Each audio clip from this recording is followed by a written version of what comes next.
Well, hello, everybody. This is Tim Green with Rattle Magazine. Welcome to Rattlecast number 169. So glad you could join me. Today's guest is Nicole Caruso Garcia. She'll be here in about 10 minutes. But before we begin, I should say that Rattle's a publication of the Rattle Foundation, a 501c3 nonprofit working to promote the practice of poetry. We've been in continuous publication since 1995 and are unaffiliated with any other organization. We just do this. We love poetry. And I know you do too, so please do click the like button and share, subscribe, leave reviews on iTunes or Spotify or anything like that if you're watching after the fact or just listening. Anything you can do to help spread poetry on the internet is much appreciated. And there's so many platforms, so many opportunities, so many possibilities for sharing it. So please do right now. Now, as always, we like to begin with the Poet Respond Poet of the Week so we can talk about contemporary events through the lens of poetry. And we have a veteran of Poet Respond here this week with us. Dante Stefano is here. Hey, Dante, how you doing? Hi, Tim. Thanks for having me, and thanks for taking my poem. Yeah, so glad to. It's always a pleasure sharing your work. And this poem was no exception. I mean, you're one of the poets who submits poems a lot, which is greatly appreciated. I really appreciate it. We've published I don't know, at least 10 maybe. I don't know how many we've published. But this one was about the world population surpassing 8 billion, which is definitely a milestone worth noting. Do you want to mention or explain a little bit what inspired the poem and how it came to be? Yeah, I just, read that headline, which in some ways it was strangely unassuming, like it's huge news. It kind of faded into the background of, all of the other news in a lot of ways. It has profound repercussions for climate change and for a whole bunch of other stuff. But I just started thinking about it, the immensity of that number, and then the poem came from there. Yeah, So yeah. And what's cool about the poem is it takes a positive spin on it for the majority of the poem, which is a really interesting way to go about it. How did you know? I mean, it's one of those topics we did get several poems about. And how did you decide to take it in that direction at first? Like, how did the poem start? Well, I just started, I knew I usually start with titles, honestly, and I favor these kind of long expository, almost ridiculous James Wright-esque or Levi-esque, titles. So I wanted something that, got in like some of the valences of the terrifying and the ancient and the profound, like all of the planet, and all of its grandeur. So I came up with the title first, and then I was just, doing what you do when you're writing a poem. Like, you're in that, you dwell in that kind of non-space and reach for images and hear a type of music and kind of riff that music into being. And a lot of my poems, a lot of contemporary poetry is built on anaphora. So, that is the vertebrae of this poem. Mm-hmm. So, the music of those repetitions. Yeah, it definitely is, very clearly so. And it was just such a cool way to take it too, because like everybody has the same kind of thoughts when they talk about the population growing like it is, and the idea of like just too many fruit flies on the peach consuming it all until there's no food left, that kind of thing is just immediately pops into your mind. And so taking it a different direction and having positive things thrown out before that twist at the end made it really work, I thought. Yeah. Why don't you go ahead and read it if you don't mind? Sure. As the world population surpasses 8 billion, I purposely misremember a line from Anne Carson Sappho and hear in its utterance the song of the humpback whale. More of us than ever before walk the earth at once. All over the globe, more men and women fall in and out of love. And open windows frame more rain-facing faces than ever before in the history of storms. There are more children learning the sad math of growing up than ever before. More dead goldfishes flush down toilets. More middle schoolers unlearning the bass, guitar, string by string. There are more old men eating canned peaches beneath olive trees. More family trees scrawled by red crayon in the script and meter of ancient seas. Strikingly beautiful gray-haired women bow over raised beds of roses with much more frequency than in any other era. There are more mothers and more kisses, more eyelashes fluttering, mascara, butterflies, more desires, more hands both slapped and held, more kids praying beneath covers in the middle of the night. There's more tears by millions of liters, much more despair, and surprisingly, much more stupid hope to cling to flip kick off the wall of. More smudged pencil X's on love letters, more lipstick traces on coffee cups, more hips, thighs, breasts, sighs, biceps, collarbones, aches in the groin, in the knuckles, in the beat of breeze against branch, of throat against verb, more to fear, to love, to praise, to sing with, to thread into the horizon's pink hem, to pull from pine needle and leaf alike this hymn of the planet spinning into us. Yeah, beautiful poem by Dante Di Stefano. Once again, that was, as the world population surpasses 8 billion, I purposely misremember a line from Anne Carson's Sappho and hear in its utterance the song of the humpback whale. Quite the title there too, Dante. And let me ask you one more question before you go. What do you got for like a manuscript coming up or anything? Because we've published so many of your poems. They're always great. And I'd love to have you on as a full-time guest. Anything coming up in the pipeline? I have, Rattle poems are in all of my collections. My first collection was, my most recent book was, it's a 3-in-1 collection. So my manuscript in it is Lullaby with Incendiary Device. Mm-hmm. And it also features manuscripts by William Hayen, who's in his 80s now, and H.L. Hicks, who's in his 60s. So the book called Generations, it's 3 generations of, that was out last June. And then in March, a book-length poem of mine called Mid-Whistle is coming out from University of Wisconsin Press. Excellent. So. Well, we'll definitely have you on this spring then when that book comes out. I'd love that. Yeah. Thanks so much for joining us, Dante. Always a pleasure. Great poems. Always love hearing from you. It's always fun. I hear you got the same voice thing going on as I do. I hope we both recover soon. Thanks for everything, Tim. Thanks for supporting my poems, and I'm looking forward to hearing Nicole's poetry soon. So thank you. Yeah, thanks so much. Take care, Dante.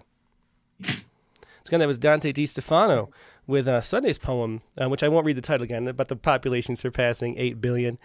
Now we're going to take a quick break and go to our main guest, Nicole Caruso Garcia. So I'm going to put up some little bumper screen and some splash music or other way around, and we will get to Nicole in just a moment.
And we're back. Thank you so much for your patience. As I said, today's guest is Nicole Caruso Garcia.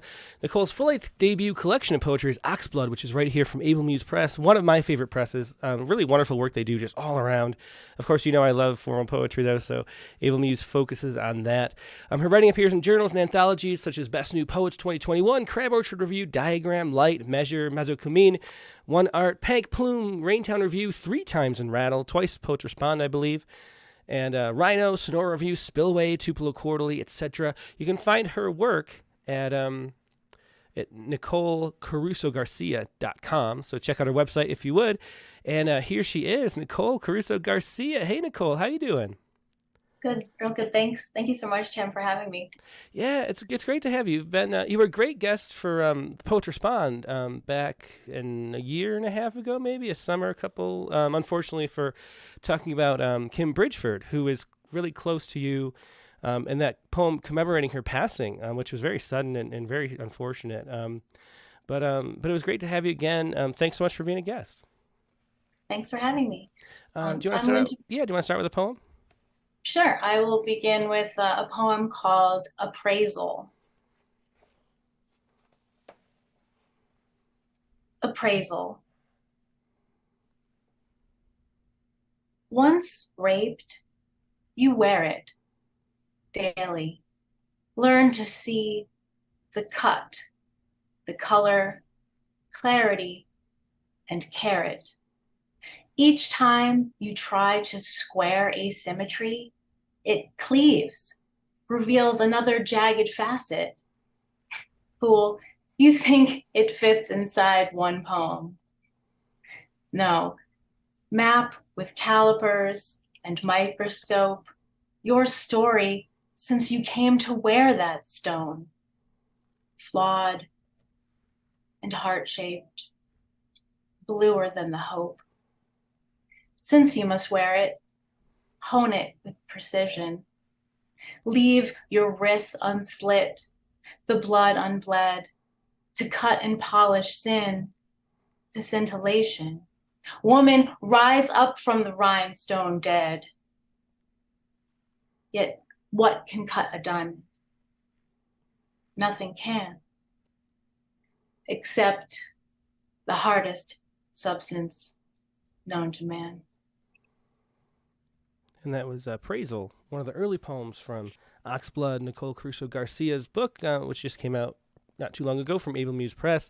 And that's a great poem to start with because it sets up with a subject matter, which is it's a very raw, emotionally powerful book, given what the topic is about. How did the book come to be? Did you know you wanted to write about this topic, and what made it feel like it was safe to do so? Because it's such a tough topic to write about. Well, the book it's an autobiographical book. So it wasn't that I knew I was writing a book. Mm-hmm.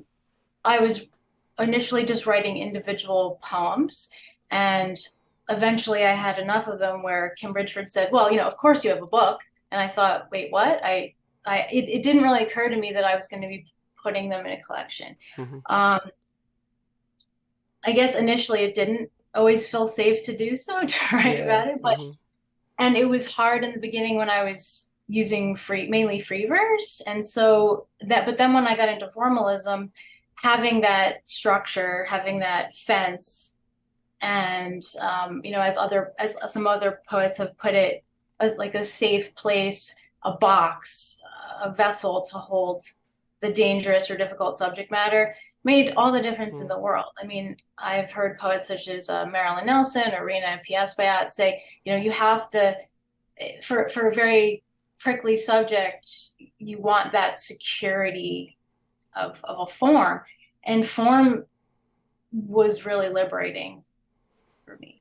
I had this subject matter, and it was kind of like in the beginning, if suddenly you have access to all this material, like a crane just dropped all this raw material, and some of it you can't even identify what it is yet. Like, is it wood? Is it beams? Is it girders? And it's like you only have the tools to build a birdhouse, but you might have the materials to build a suspension bridge. But you have to learn how to build. You have to figure out what on earth you're building and how to build it. And for a long time, it was like that. Like I had things that I could only really say in a poem, but I was much younger and I had to develop the skills to write poems. Well, that is such a great metaphor. And that's why it's always fun to talk to poets, because we talk in metaphor a lot, and having a crane dump building material on top of us is that's gonna stick with it for a while. So that's really cool. So how though? Because given that your first book is very formal, I assumed you were always drawn to formal poetry. So was it? So what was the transition like? What was your introduction to formal poetry? Well, when I was in college, I took Kim Bridgeford's poetry workshop, and she exposed us to a variety of kinds of poems. So we learned what sonnets were or what iambic pentameter was, but being a young person who wasn't really writing a lot of poetry up to that point, I thought, well, gosh, that sounds difficult. Like, why would you try to make yourself write in a meter if you could just write free verse? But then I found that a lot of the free verse poems I was writing weren't good, by my standards or anyone else's. And I started, I guess, somehow reading more formalism, or even just getting into writing syllabic poems, and let's say, all lines of 7 or all lines of 9. And then I think Kim started encouraging me a little. She's like, oh, you're turning into like quite the little metrical woman. And I'm like, what? I am? But she was such a great mentor and influence that I knew she never steered me wrong. So if she said, oh, it looks like you're heading this direction, I thought, okay, well, I'm going in that direction now, if you said so. And then I started finding, somehow it clicked, finding my footing, like liking puzzles, liking games. And I need that fence. I think for me, in a lot of ways, writing free verse can be kind of scary still. I mean, I write some of it, but most of the things in this book are formal. Yeah. Well, let's hear another poem. What do you want to read next? Oh, okay. I'd love to. The next poem is actually for my gynecologist. It's dedicated to her, Dr. Leslie Goldstone Orley. And it is called, Have You Ever Been a Victim of Violence? 11 Reasons Why I Don't Check Yes. Because the box, once X'd, can't be undone. Because to check the box is like a sadder version of I voted.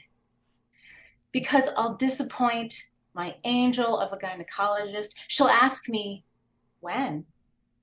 And see, I've kept the truth from her for years. Because, damn it, I resent the box, just waiting there to ambush me again. Because I bristle at the label victim and survivor. Can't win, both dice are loaded. Because the waiting room is Starbucks busy. Because the box is no confessional. Because there is no exorcist on staff. Because don't ask me to concede a thing when it's already such a feet in stirrups, flashlight on my cervix kind of day. Because of women wearing crowns of thorns far thornier than mine.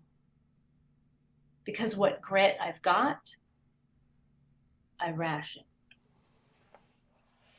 And that was Have You Ever Been a Victim of Violence? 11 Reasons Why I Don't Check Yes, from Nicole Caruso Garcia's book, Oxblood. Just another powerful poem, as the poems in this book all are, moving through that experience and then growing after that experience and coming to terms with it. How did you decide how to organize the book? Because it's interesting. Most of the guests come in and they do sort of a order through the book, and you went from an early poem to a later poem as you were reading here. How did you decide? Because there is there's an interesting thing, because you have to, you have to get the subject matter out front so we know what you're talking about in certain poems that sort of reference it more lightly. But you don't want to like dwell on the same issue, and so it moves through different experiences moving forward too. So how did you figure out how to put the book together in a way that would work as like a narrative arc? Because it is a book that very much tells a story. Well, thank you for that question. The first poem I read, Appraisal, even though it's the second poem in the book and it's not the title poem, Oxblood, I feel it's kind of like an unofficial or auxiliary title poem. So that's a main reason why I began like my set list with that. I was thinking of how would I put these poems kind of in chronological order, but that was tricky too, because sometimes it's like my older self looking back. So I tried to maybe start with poems that kind of gave more of like a broad overview. Almost like a prologue would be in a Shakespearean play, and then move into sections. So like there's a section that's like more recent, more of some love poems, and then the last poem has its own section. What the Angel Saw is its own section, which that poem is a little bit of a long poem, but it kind of ties back to a lot of the motifs in the whole book. So the penultimate poem, at the field's edge, is kind of like the ending of the book, and then the other poem kind of just looks back. But Kim did advise me a little bit on how to arrange the book. You want the ending of one poem to kind of flow into the next. So what I did was I took the titles of the poems and the first and last lines of them, and I typed them all up, and then I cut them into strips, and I laid them all out on my dining room table so I could see how the beginnings of certain poems matched up with the ends of other ones. And then I just kind of made columns of what I thought the chapters would be. And then there was a little bit of reconfiguring. And then once Able Muse accepted it, there was just maybe a little bit of switcheroo of some poems, but it was very hard to organize the book, I think. But hopefully it comes across as a seamless narrative now. But the other tip that Kim gave me was, if you have poems that are a little more odd or experimental in terms of their form, she goes, I would group kind of all the oddball forms together. And so they ended up being one of the later chapters. But I think that as I became more comfortable with the subject matter and the forms became a little more unusual, then those poems kind of clustered together anyway. Like the poem Extension, where I have a lot of the lines with the crossed out, or the concrete poem shaped like a cross. So those the ones that loosened up a little, maybe they're like their own. Well, that's a great suggestion. I know a lot of people struggle with putting manuscripts together, especially with the Rattle Chapbook Prize deadline coming up. Everyone's trying to think about how to organize the smaller chapbooks too. That's a great suggestion with the first and last lines. I love that. That's a really cool idea. The other thing I wanted to ask about the book in general too is how you came upon the title. How are you sure Oxblood was the title? Because one of the things that was interesting is when you submitted a poem, I think it was Warning Signs. Maybe it was that, or maybe it was a different poem from Poet Respond. I'm not sure. But you mentioned that it was going to be the last poem in Oxblood, and I thought at the time that the book was like out and like ready to go because you were so confident in the title, which usually like people are like, well, in my manuscript tentatively titled Oxblood, but you were like in Oxblood, like you knew that was going to be the title. I knew the title. Yeah. Well, Warning Sign was one of the last poems I wrote for the manuscript, but it is not sequentially the last poem in the manuscript. I was tossing around some names, but Oxblood is the one that it felt the closest. It felt like a fit, because the title poem does have to do with the oxblood colored boots, and so many of the motifs in that poem ripple through the book. The Coloring Book of the Saints is another title I had thought of. That's the title of one of the other poems, but I thought if someone's not paying attention on Amazon and they buy this, they're going to be really disappointed that it's very much not a coloring book for their child. But Oxblood, in terms of thinking of, blood and stains, and, the book also deals with suicidal ideation. So things like that, religious motifs, blood of Christ, and also like stubbornness in general, oxbloodedness. I ended up gravitating toward it. Sometimes it's just a gut thing. Oh, and also I tested it out on people.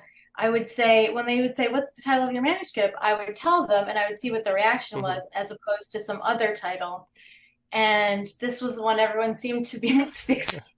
Yeah, it's very a little market vivid, research there. Yeah, it's hard to find like a one word, strong word thing that evokes so much and isn't, like if it was just blood, it wouldn't work or something. It has to be, Oxblood is so distinct and yet unique, and it just stands so strongly. It's a great title, so it's a very memorable. I mean, really, like that email you sent where you're just mentioning it. I've been asking like, hey, when's it going to come out? When's it going to come out for years? Because so I'm so glad it finally did. Because that title and that is just so memorable. It's such a strong title. Let's hear another poem. Okay. So the third poem is called Ghost Ship. At a distance, candles guttering can look like party lights, the way a ghost ship might seem from shore. It may have seemed I was carousing. It may have hurt you, seeing my illuminated decks, my painted flags livened by wind. Despair is so immaculate a plague. A healthy vessel still will float, although you pillaged all the spirit from its hold. A ship like that may run aground or wreck against the cliffs. Adrift between the quick and the dead, it is not sorry, does not love or hate. It lists. And that was Ghost Ship. So all the poems in this book, I mean, speaking of vivid imagery, vivid imagery is like a sort of a central note in this book. I would say, like, just so like Ghost Ship is such a strong image, and the whole poem is written around that.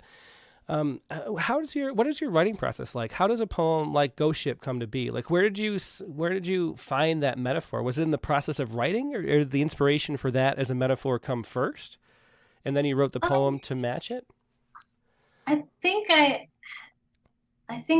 was imagining, I was thinking back to the past, imagining like, how does it feel to be like walking around, a college campus and be this kind of zombified, kind of dead inside, Walking Dead kind of being, and how other people perceiving you are not. There's the difference between appearance and reality, and the image came to me of a ghost ship off the coast of something, and like it looks like, oh, here's a ship that's going to come and dock, and how the wind can make it look alive when it isn't, and how that is a way that a person can feel.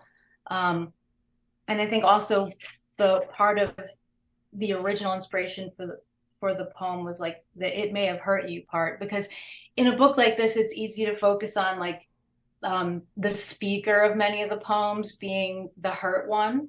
And so this kind of flips it around a little, like, oh, the speaker could be hurtful too, potentially, but not apologetic. Yeah. But hurtful unintentionally, maybe, but not apologetic.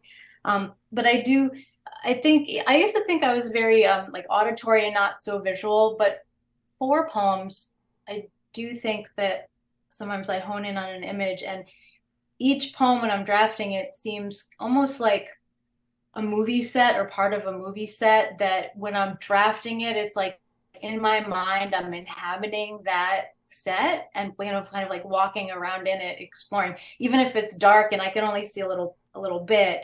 My writing process is kind of a mess. I mean, I'm typically a very organized, neat person, and that's the irony, is that it looks like I'm a serial killer if you look at my notes, even if they're typed in my computer or written. Like, they don't even follow the lines on the paper. The paper could have lines, but my writing completely disregards any of that. It's just, it's like tangled yarn. It's a mess. But I usually something's usually inspired by like a line, an image, something that is nagging at me. Like, for example, when there's a poem in the book called Blood Villanelle, and starts with the line, "I wanted there to be a lot of blood." that's a line that came to me while I was pulling into my garage one day, listening to NPR. There was an article about paracetamol, which is like acetaminophen, and they were talking about having to pop them all out of the little foil pouches one at a time. And that was like a deterrent for people like downing a whole bottle of them. And that line just popped into my head, and I thought, oh, dang, now I gotta write a poem. Now I gotta write a poem with this line, because it won't leave me alone. Yeah, well, the Gosha poem in particular is just such a striking image, because that I don't think the poems we're gonna read include this, but it was at college where this happened, and so you were on campus, and the rapist was still on campus too. He was sort of given, like he wasn't allowed to go into buildings where he didn't have a class, but was still there. So passing each other. I mean, what was it like? Because it was a while ago that this happened, right? So. What was it like going back to these memories? Was it hard, or was it more healing to go back and mine and sort of excavate the stuff that had happened back then? I think it was just so much a compulsion. It was just so necessary. Mm-hmm. Someone had recently asked me, like, is it cathartic? But I think of catharsis as being more like, this emetic kind of vomiting up of stuff. You're transmuting. This is a transmutation. And what I didn't expect was that, like, when the book was finally published and you can hold it in your hand and you can read it out loud to people, like that reading and incanting, that it's like it breaks a spell. And it's just such a peaceful thing to have the book. Someone had asked me, oh, isn't it hard to read these poems? Isn't it hard to read them in front of people? I said, hard to live? Yes. Hard to write? Yes. Hard to perform them? I mean, it's in the beginning, it wasn't that easy to read them, but to deliver a poem and try to help the reader have an experience with that, it's not nearly as hard as living it. I had 30% of my college education still unfinished at the time that this happened. So that was a significant part of my education. And some people might say, well, why don't you just transfer somewhere else? Well, Kim Bridgeford was my professor there, and I didn't want to. She was fabulous, and I didn't want to leave her. And also, I was of the mind that, like, I'm not the one who has to go. Mm-hmm. This is my turf just as much as anyone else's. Yeah. So, but I mean, I guess the short answer would be yes, like, healing in a way, but it's more like things have transmuted, and it makes me think of, the psychiatrist Viktor Frankl, who survived the concentration camps and wrote Man's Search for Meaning, among other things, and how he was saying, you cannot control necessarily everything that happens to you in life, but the freedom that you have is in your response to it. You can control your response to it. So this is basically my response. And I felt compelled to respond. And so this is my response. Yeah, and there's always the thing about putting something in a container so it doesn't have to, like, you don't have to carry it anymore. That's what somebody was, I can't remember who it was talking about that, though, about how, like, once you have it in a container, you can put it down and pick it up when you feel like you want to pick it up, but you don't have to carry it as much, because it's got its own unit now. Or you fashion it into something else. Mm-hmm. And one reader said that the form in the book felt like this is a poet restoring order to a fractured life. And I thought, oh wow, like, when I was doing it, did I know I was doing that? No, I just felt compelled to do it. And it's like I said, if someone dumps all this scrap metal or all these materials and you don't know what they are, they still belong to you, and they're cluttering and they're there, and you're not going to be able to just get rid of them, but you have to do something with them. Mm-hmm. It's up to you what you do. But yeah, to carry something around, but carry it in a different form. Mm-hmm.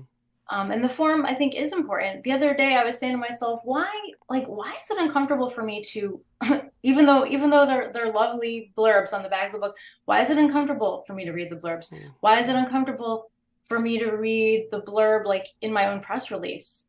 And, and as I have insomnia one night, I'm lying there thinking this, and I thought, well, it's because they're not in a safe container. They're not in a poem. And also they're not my words. So is it that it's somehow, I don't say palatable, but it's somehow in a different shape and form when it's in the form of a poem? And when I feel like I'm the one, or my speakers in this book, some of them are fictional, like Snow White or Philomela or an angel, but it's somehow different. And I think it's an argument for form. Yeah, that's really interesting. Let's hear another one. I think Dear Reader is next. Sure. And this one has an epigraph from the French essayist Roland Barthes, The Pleasure of the Text. Is not the most erotic portion of the body where the garment gapes, the intermittence of skin flashing between two articles of clothing, between two edges. It is this flash itself which seduces. Dear reader, you come to hear me come undone, the diction taut, then loose from my chameleon tongue. You sometimes wonder if it's fact, the friction of my lover's stubble where I'm stung. You gape at what the gaping might expose. What will my inky fingerprints betray? I lie sincerely. My words conceal, disclose no more, no less than paint or bronze or clay.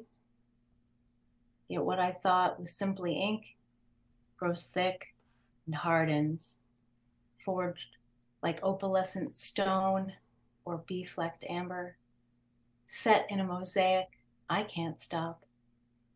In truth, I'm not just shown in dishabille. However crude or sacred, soon all I've offered God to you lies naked. And that was Dear Reader, a sonnet from Oxblood by Nicole Caruso Garcia. That was such an interesting comment about poetry, about form itself being the container and being so important to having the meaning contained like that. What do you think it is about form that does that? Like specifically, like why do you think form has so much more power to do that than free verse poetry? I mean, I don't know about more power, but it's just different. Like people can, even if they're not familiar with formal poetry, when they're in an audience, they can hear the rhyme, they can feel the rhythm, and is there some kind of safety or security in that? So I don't think it's just about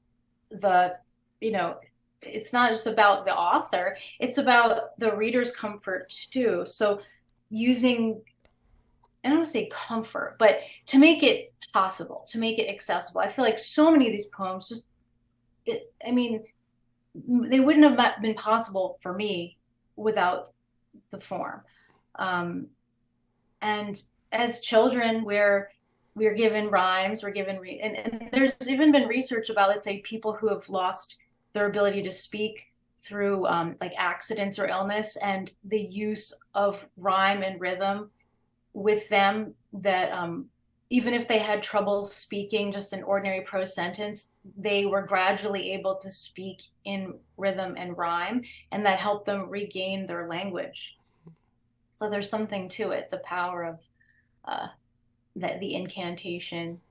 Yeah, it's how we learn language, it's how we acquire it as kids, and how even the human race is a species, over many, many years, the yo-he-ho hypothesis and all that stuff. It's the music of language that carries through culture until we had other means of it. So it's such an important thing that we grew and evolved with. If anybody has any questions for Nicole, please leave them in the chat windows on Facebook or YouTube. I'm watching both and will pass anything along. One of the things I noticed in your bio, Nicole, is that you spent time in the corporate world before going back and getting a degree in English and teaching English in high school. So what was it that you did, and what led you to leaving that life in the corporate world and becoming a poet? Well, I mean, when I was in college, I was an English major, a double major in English and religious studies. And I thought, well, maybe I want to teach, but I was kind of, even though I ended up graduating fine, I was just glad to be out of school at that point, and you know, and maybe in a little bit of a tailspin there.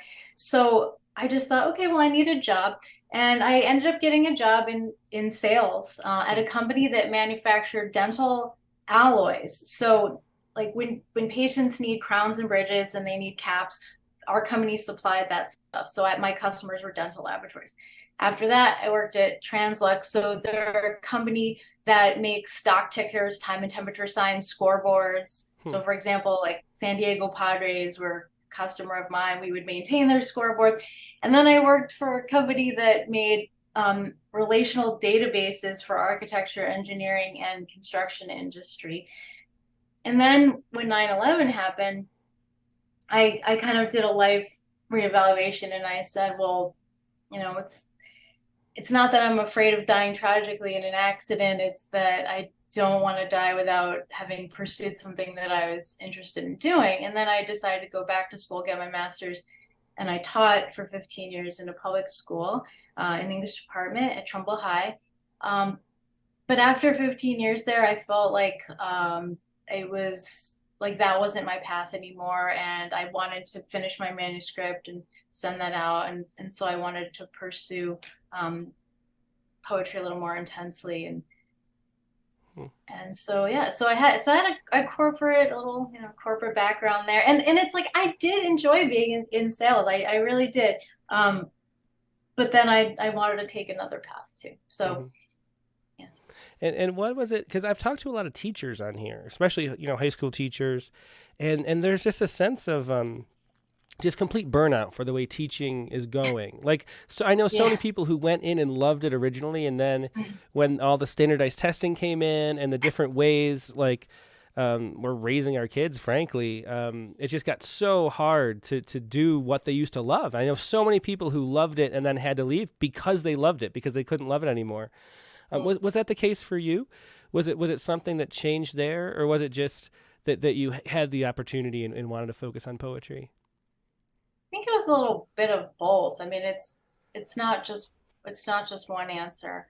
There was a lot of what I was doing that I loved, but I think there's also a lot broken in the system, and as one person, you don't really have the power to change all of that.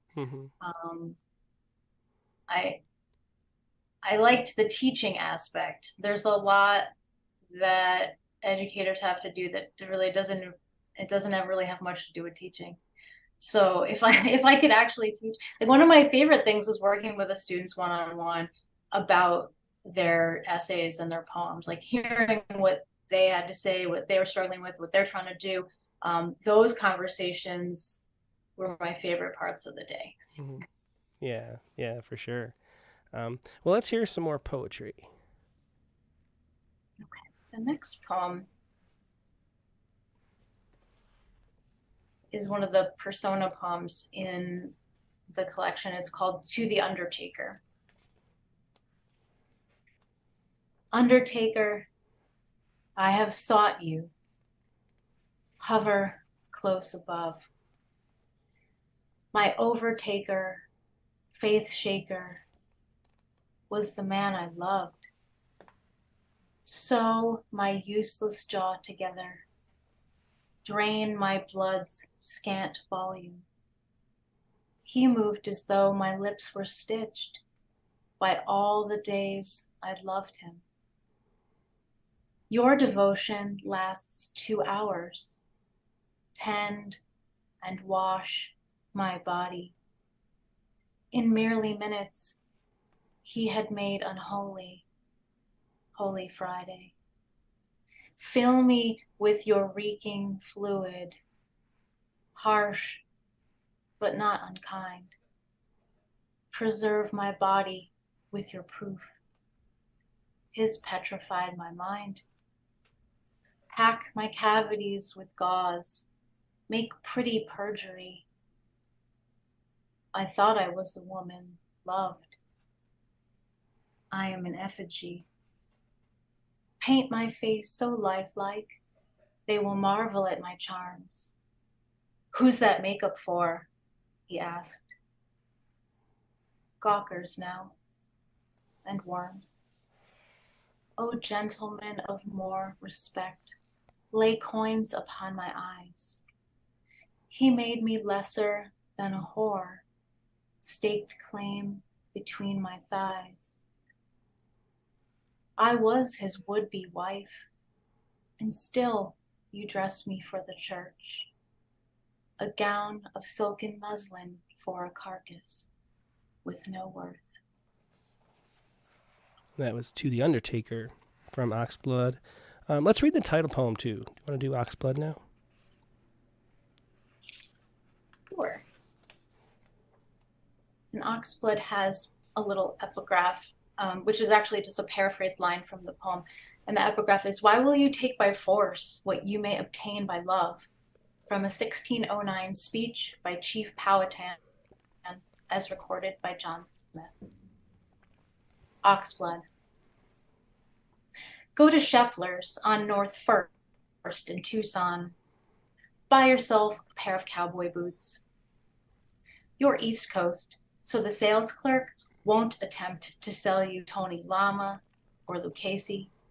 She'll steer you toward a discontinued pair of Sanders, plain, just under $90.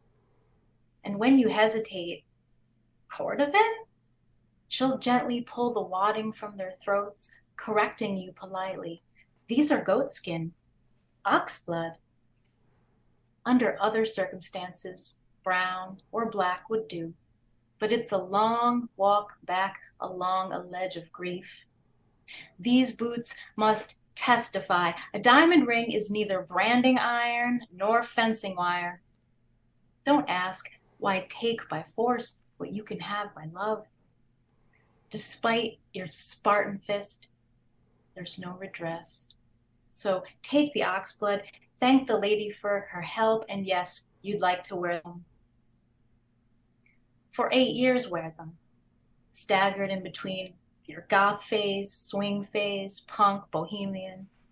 They'll frisk you at the Guns N' Roses show, so tuck a can of mace inside the shaft.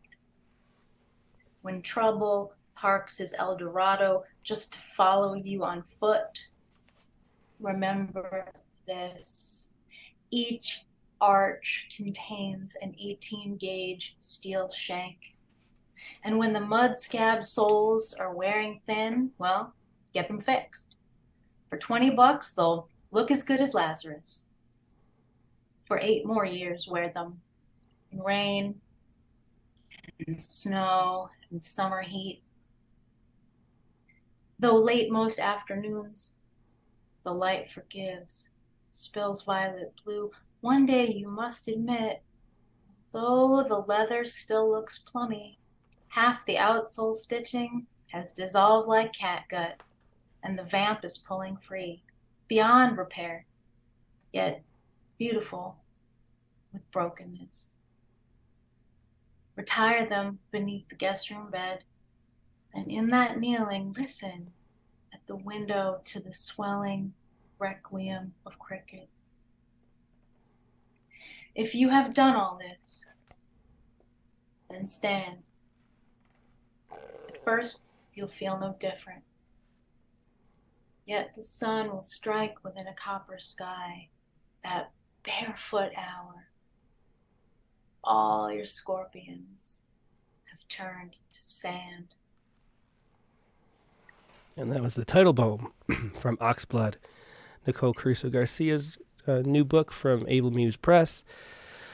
And it's very clear that you perform your poems, Nicole, and in a way that it's interesting because it doesn't use that poet voice. It lets the poets, the poems and the lines speak, like you have, allow for pauses, but there's a natural feeling to it, and there's also a bit of a drama to it. So how much do you think about the way you're going to perform a poem? Because it is interesting. I do think about it, and I read them to myself and see what sounds comfortable or natural to me, or what words I get like tongue-tied and trip up on and maybe need to revise. I don't really think of it as reading a poem, like even though we call things poetry readings, I don't like I'm not reading or reciting, but I don't think of it so much as it is kind of more for me a performance than a reading, but ultimately what I'm trying to do is just deliver. Like this isn't, I try to have it be an experience for the audience or the listener, whether they're just listening or watching or both. I want to deliver something, and there's something for them to receive and something I'm giving to them, and I just want it to be an experience for them. And so if by performing it that comes across more clearly than just kind of reading it, then I guess I would call it performing it. Yeah. And what's the reaction been to the book? You need to, as Dick Westheimer says in the comments here, it's no stunning. one has pelted me with tomatoes yet. But Dick says it's stunning to think that these poems lived in Nicole for all those years she was working in corporate America. So as a non-poet, you have corporate friends, I assume, and then you have like school friends.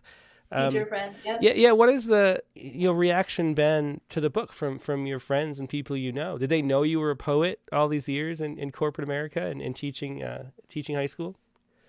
In high school, yes, the English department and also a lot of the other faculty, they knew that I was a poet, and everyone has been very, very kind. They've been positive, and the book hasn't really been out that long yet, so I'm sure I'll end up having more conversations with people. But I feel like I've learned things from people's reaction, learned things about myself, and maybe why I wrote the book that I didn't occur to me before. People have shared some of their own stories that things that made me cry and just meant a ton to me when they shared them. And yes, my English department definitely knew that I was writing, and I would also write raps that I would perform for the students and sometimes for the faculty. So like it could be about Christmas, Hanukkah, Thanksgiving, plagiarism, and I would be capital G was my rapper alias, and I would perform these things, and it was all kind of just in good fun, not taking ourselves too seriously. So yeah, so they knew that I would write some kind of like haha silly funny things, and then that I would also have poems that would get me sent to my guidance counselor if I had one. So but everyone's been very supportive, very encouraging, especially the English department at Trumbull High. Mm-hmm. And friends locally who aren't educators, I mean, they would know that I would write, and sometimes they would come here. Yeah. So about your the writing process. So it was a little late to add on to the last question, but Dick again asked, do you read performatively when you're writing, revising, or in a more contained voice? And that is something I was wondering about. Is your reading voice the same as the voice of composition as you're creating the poem? Like, do you have a voice in your head as you're writing it out? And then just also in general, like, how does a poem come to be in the shape that it is, or in the voice that it is? Like when does it find the way that it's going to be, the container that's going to be the container of voice where it's going to be housed for the rest of its life? How does that happen? It kind of depends. I mean, to address the first part of the question, like, do I compose in that voice? I think I do think about how would this be received by an audience? So when I'm composing, I would say that it's probably more dramatic, like when I'm performing, like when you just heard me read, like that's more dramatic. I'm not that performer's voice is not necessarily always in my head, but in terms of deciding what form a poem's going to take, I might have a couple lines, a title. Sometimes it's the first line or the last line that comes to me, and then it kind of depends what other lines. Sometimes I'll naturally hear something like a rhyme. Oh, this line might rhyme with the first line. That sounds good. But if I hear a third rhyme, well, then maybe this is going to be terza rima, or maybe this will be written in triplets. I've thought poems were going to be sonnets, and then they ended up being twice as long, and maybe they just ended up being some other kind of rhyming iambic pattern or terza rima. But kind of depends on what I hear. I never set out and say like, I'm going to write a villanelle now. Like that. And then how do you approach rhyming? Because, most poets, the majority of poets, the majority of submissions we receive don't rhyme. And one thing that stands out really strongly in your work is your use of slant rhyme and like sort of really distant rhymes. I think what was the second to last poem I read? That had a whole bunch of them in To the Undertaker. There were a whole bunch of slant rhymes, maybe like perjury and effigy, or like charms becomes worms, Friday and body, which is pretty far away.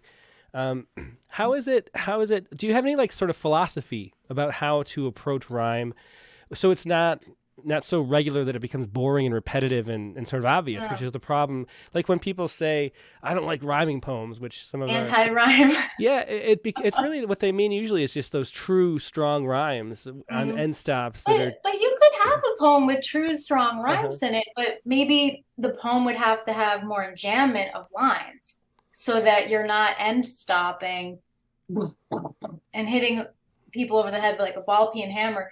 I mean, you don't get any more poetry points for doing a true rhyme, perfect rhyme, as opposed to slant rhyme. So much of what makes rap exciting and clever is the slant rhyme. So why not? I mean, slant rhyme opens up so many more possibilities for rhyme. So I like to sometimes do stealth rhyme, like I'll put rhymes in a poem, but if you do enough enjambment, and if some of them are slant, someone could get to the end of it, not even realize that it rhymes until the bring of a rhyming couplet at the end. So I try not to force rhymes. And I also had read a good tip in, I believe it was in Annie Finch's book, A Poet's Craft. She said, when you're rhyming, if you have kind of a really quirky word as a rhyme, have it be the second word. Like it's better to rhyme Timbuktu and then with you than the other way around, or it seems like you're really reaching for the rhyme. And that's a great book. Her book is so useful. But I mean, rhyme is enjoyable. What do you say? It can be. Does it come to you intuitively, or do you like think about it consciously? About like, oh, I've been like this can't have such a strong rhyme in this spot because there's not enough enjambment. Is that something that you would actually think about, or do you just hear it and run with it how your ear wants to play the poem like a song? I mean, sometimes I hear rhymes, and sometimes I look at Rhyme Zone and think, oh, well, here's a really interesting word. Like how would I have to stretch this narrative, or how would I have to stretch this poem to fit in that word, which might be interesting and give more texture to the poem, but still coincides with the theme. So, I mean, I'm not above using Rhyme Zone, rhyming dictionaries. Like, there's no shame in this game. I just like go to Rhyme Zone, no problem. Just sometimes the rhymes will come to me, or I'll just hear a bunch of words like, okay, here, or maybe some end words. But none of it's easy. I mean, I struggle to write poems that I to make them clear. Some people are prodigies, and they're like, oh, I just wrote I've written 20 books in my life or whatever. Okay, great. But well, I've got this one, so I have almost an entire other book waiting, but I'm still working on it. But yeah, I mean, there's nothing about it that's like magical or easy. It's just, I read a lot of books on craft. I try to take the tips that other writers are willing to offer and say, and that makes it a lot easier. Well, we have, I think, 2 more poems from Oxblood. Let's read the 2, and then we'll see. We'll talk a little bit about what's coming up next too. Okay, sure. All right. So the next poem, I Never Fell in Love with You, is the title, and it's for my husband. I never fell in love with you. To fall in love implies a lack of choice, as if I were cartoonish, maladroit, and love an open manhole to avoid. To fall suggests a kind of loftiness, that I began in some exalted place and not the eyrie of my loneliness. To fall like rain or tears or mercury a pawn of Cupid or of gravity. No, with my grappling hook, I climbed precisely. To fall kerplunk is stumbling, imperfection. No, I would brave the hot tar of rejection to wear the ermine cloak of your affection. I built a trebuchet and aimed to sail beyond your moat, over your castle wall. I launched, I soared in love. I did not fall. And that was I Never Fell in Love with You from Oxblood.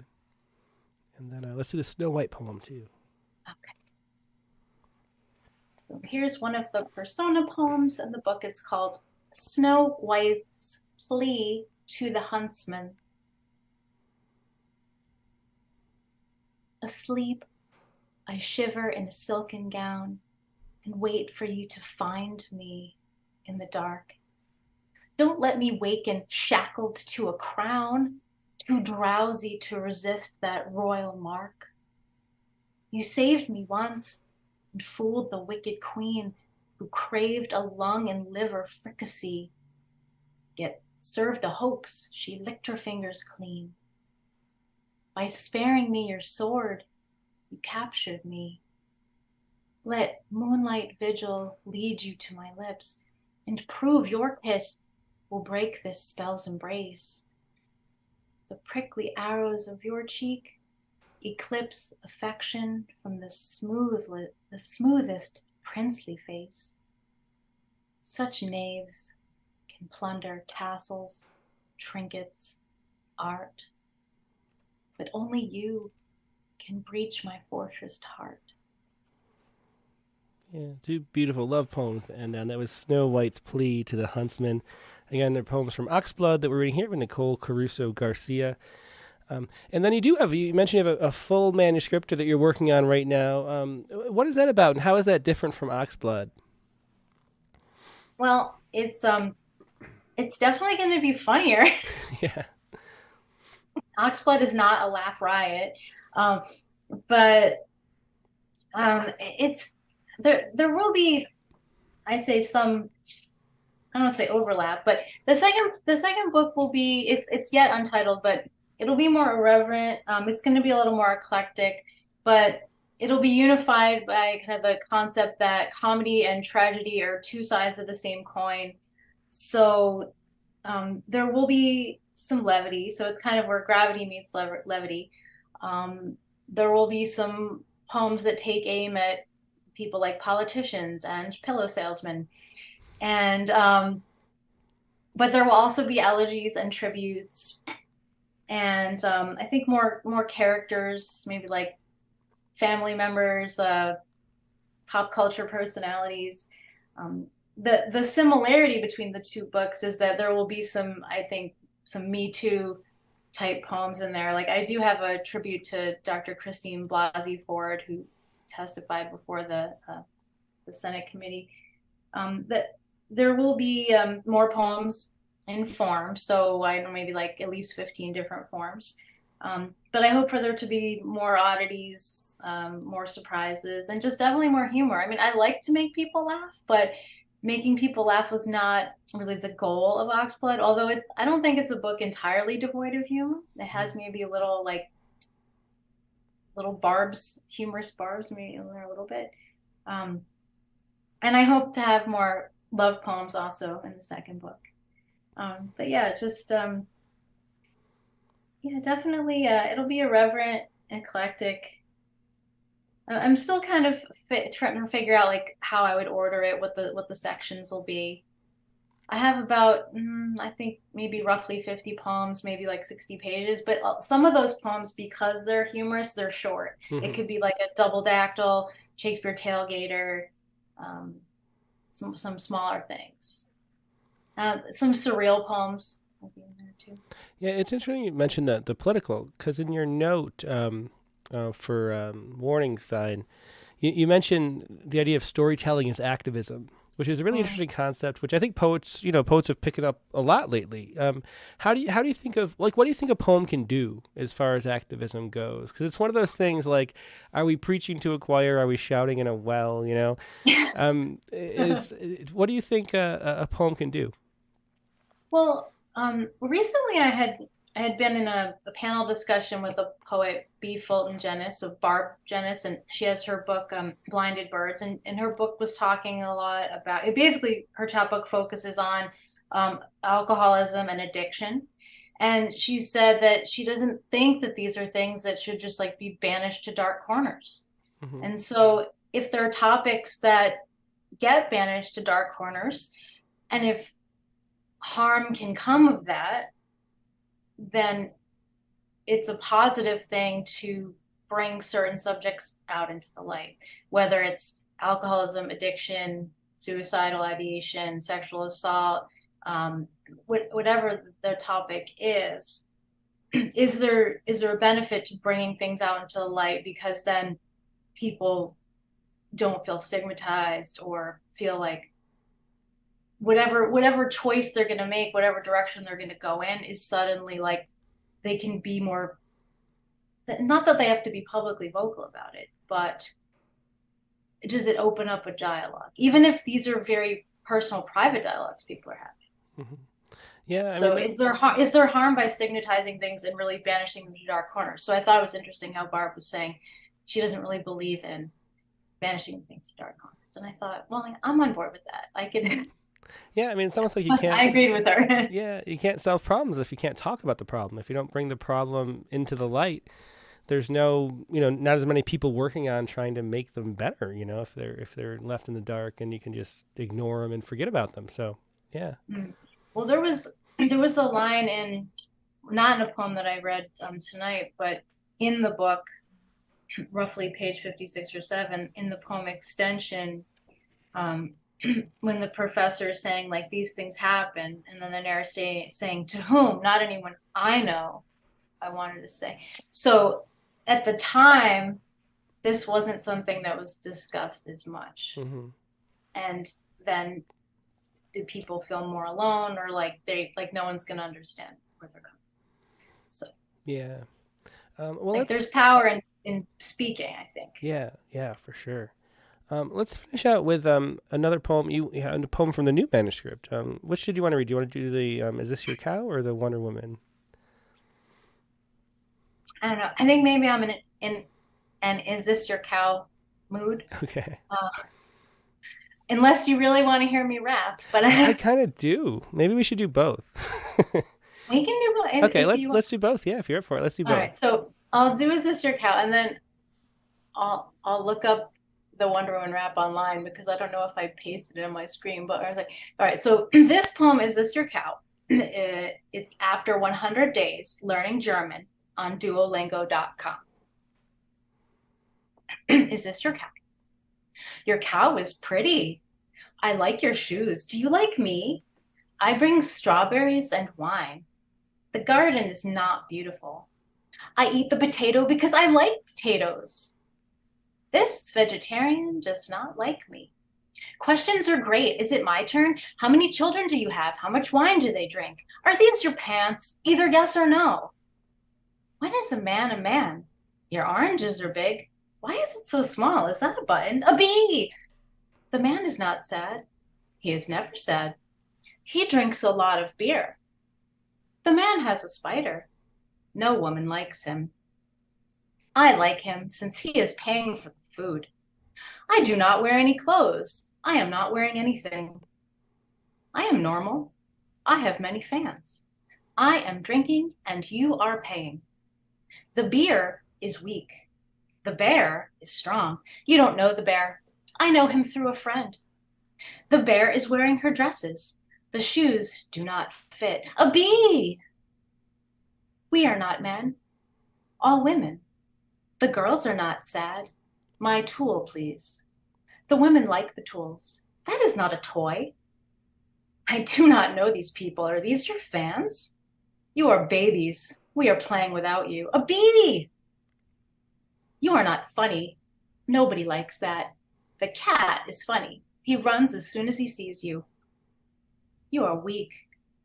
You are heavy. You are slow. You learn nothing. This bed is cold. The house has no roof. No, it is not easy. That is not a garden. Nobody plays. No one speaks. No one is good. And if he hears you, the enemy is weak. We do not see the enemy. We are running even though we are tired. We see the trees. We see the sun. As long as we are fast, we run. I am alive. I know that. Without you, I am nothing. It is a garden without flowers. The wind is cold. We have no bread. The sky is falling. A wonderful poem. That is This Your Cow from Sonora Review. SonoraReview.com. SONORAREVIEW.com. SonoraReview.com. Is This Your Cow? I always like to give credit to where we're showing the poem from. But yeah, that's such an adventurous poem, going surprising places. Thanks for sharing that one. And let's finish up on the rap, if you don't mind. I would love to hear a rap. I don't mind. The first version of this I wrote many years ago, and I would do it in the classroom, and we just had a good time. And eventually I revised it, sent it to Light, and Melissa Balmain and the Light Brigade there were kind enough to publish it. So I think it was born of the fact that growing up, I loved Wonder Woman, and also I loved the Sugar Hill Gang's Rapper's Delight. We had that album in my house, and we'd just like play it incessantly while we played our Barbie dolls. And so I thought one day, like, what would Wonder Woman sound like as a rap star? And so this is what I imagined she would sound like. Diana Prince, that's who I am. Born in 41 after the war began. Like Rosie in her Riveting for Uncle Sam, I'm a woman just as super as any man. I come from Paradise Island, only women together, but mighty Aphrodite, I couldn't stay forever. I hitched a ride with Major Steve Trevor and went undercover on a secret endeavor. I can bend steel bars, but my strength is equal. When spitting rhymes that slay, I'm that lethal. No heavy gold chains, yet I'm regal fighting evil. I rock a red bustier with blinged out eagle. If villains shoot me, I'll deflect it. If they lie, my lasso will reject it. If a wrong comes along, I will correct it. I'm a tough cookie and you better respect it. When a crook or a hater unleashes drama, I send him crying to his mama. Ain't gonna let the bad guys harm ya. I believe in peace, but I ain't no Dalai Lama. Peace and justice, that's my credo. And navy blue, I'm incognito. All the brutes in cahoots, I gotta bleed. Oh, I'm an Amazon princess in a star-spangled Speedo. That was really fun. So glad you did that. Thanks so much for sharing that, Nicole. Oh, you're welcome. Yeah, it's just so fun to have fun with poetry, and you definitely do. In addition to, very serious topics as well. But thanks so much for sharing that, for being a guest. It was a lot of fun. Great poetry, as I knew it would be. Thanks for being here, Nicole. Thank you so much for having me. I had a really great time. And thank you for your great questions. Awesome. Thanks so much. Well, I'll talk to you soon. Hope you have a good one, and see you later. Have a great Thanksgiving. Yeah, you too. Happy Thanksgiving. Bye. Thanks. That was Nicole Caruso Garcia. Her book from Muse Press is Oxblood, right here. And you can find all of Nicole's work at her website, which is, of course, NicoleCarusoGarcia.com. So if you see it on the screen there, it's Nicole Caruso, Caruso, Garcia.com. That is her website, where you can find this book and a lot more of her work, links to other stuff, including maybe more raps, I'm not sure. But very fun. Thanks to Nicole for being here. Now, sorry. We're going to take a quick break, and I am going to do the open lines. And so how the open lines work is right here. Email your poem right now to OpenMic. That's openmic@rattle.com. That way I can show it on the screen like we were sharing Nicole's poems earlier. You can send any poems that you'd like. You can send Poets Respond poems about the news this week. You can send poems about that were published recently and you're proud of. Send a link to an online publication. We'd love to share them like we did with Light Quarterly and the Sonora Review just now. Or you can send prompt poems. And the prompt for this week came from last week's guest, David James. And he had his prompt starting with a line from a James Tate poem. So if you got that poem, send it to. So email your poem first so I can show it at Open Mic. That's openmic at rattle.com. And then find the links, which I'm going to post right now on the feed, on Facebook, and on YouTube. I will pin them to the top so you'll be able to find them right away. Those are the Zoom links. Join us on Zoom. If you don't want to share a poem, though, just sit tight right where you are, and you'll get to listen to them, enjoy them, and see them, too, by watching on YouTube or Facebook or Twitter. So you don't need to go to Zoom. Only go to Zoom if you want to share a poem. But here we go with the Zoom. I will be right back in just a moment with that. All right.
And we're back. Thanks for your patience.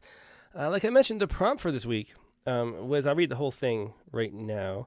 The prompt for this week, again, came from David James, and it was to, there we go.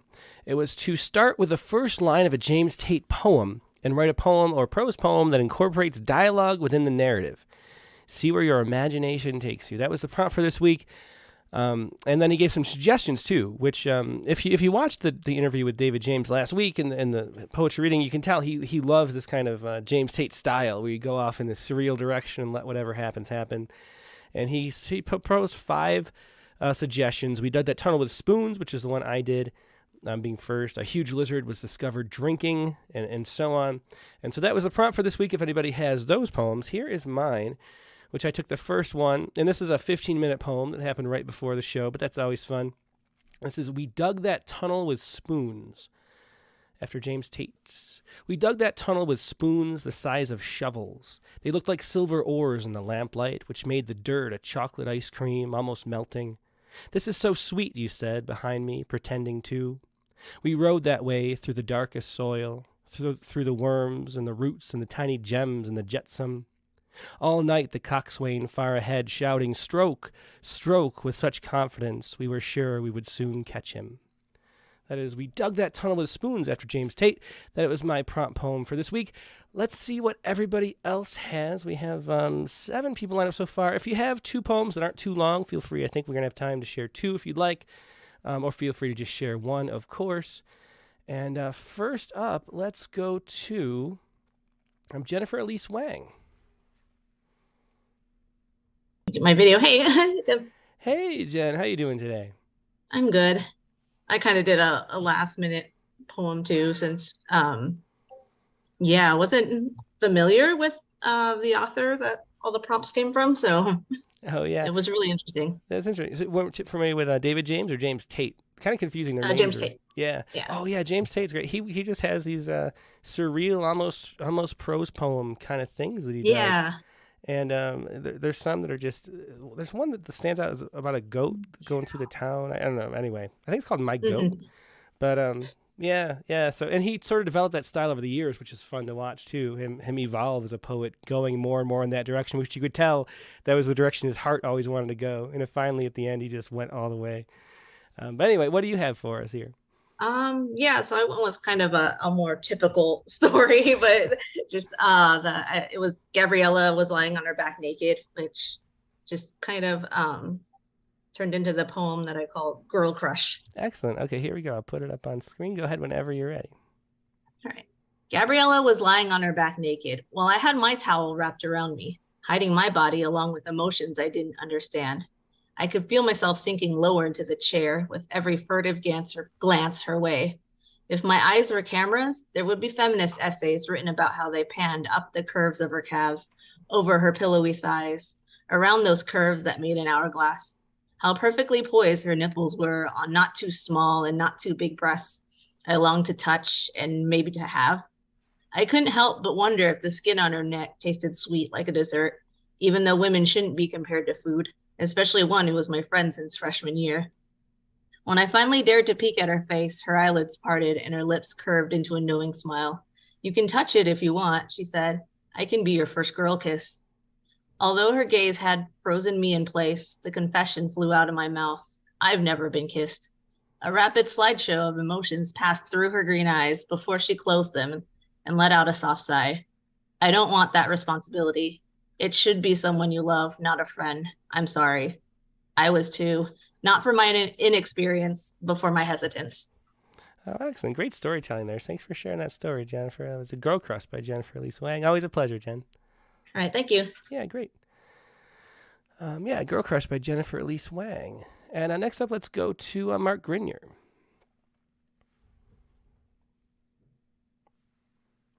Hello, Tim. Hey, Mark. Great to see you today. How you doing? I'm pretty good. I got a couple of short poems here if you want to see them. This one is kind of silly. It's called A Can of Coke. Yeah, go ahead. I'll put it up. Go ahead. Dry as the Southwest desert now, cold in my hand. Poured over ice, I drink it down. Enjoy sweet bubbles shivering down my throat. That was great. A Can of Coke by Mark Grenier. And I can definitely, and my throat is just, if you can hear, I don't know if everybody can hear, but 2 weeks it's been going on. And a nice cold Coke would be nice right now. Yeah, thanks for sharing that, Mark. And what's the other one you got? The other one is called Spring and All. It's since I don't have any Tate poems to work on, this is a takeoff that I did on a very famous William Carlos Williams poem. Excellent. Let's see it. Go ahead. It's a golden shovel. So each line ends with the words from the poem. I wouldn't think today to write so much if I didn't believe well-being depends on our presence in this spring day, upon which I contemplate the bees' buzz, a red geranium nodding toward the black wheel of a barbecue grill or wooden wheelbarrow, sitting in the green lawn, a picture glazed with the sheen of sun or dampened by rain, falling as March snows melt back into cold water, running down streets to muddy creeks beside the old road where traffic stopped while the white ducks waddled across to feed in a yard with chickens. Excellent. Yeah, of course, a golden shovel with after the William Carlos Williams poem. So the last lines there were, so much depends upon a red wheelbarrow glazed by rain beside the white chickens. Yeah, excellent. Thanks so much. Rainwater. Sorry about that. Yeah. So that's from the William Carlos Williams poem. Excellent golden shovel. Thanks for sharing that, Mark. Yeah. Thank you. Let's go to Sharon Ferrante next.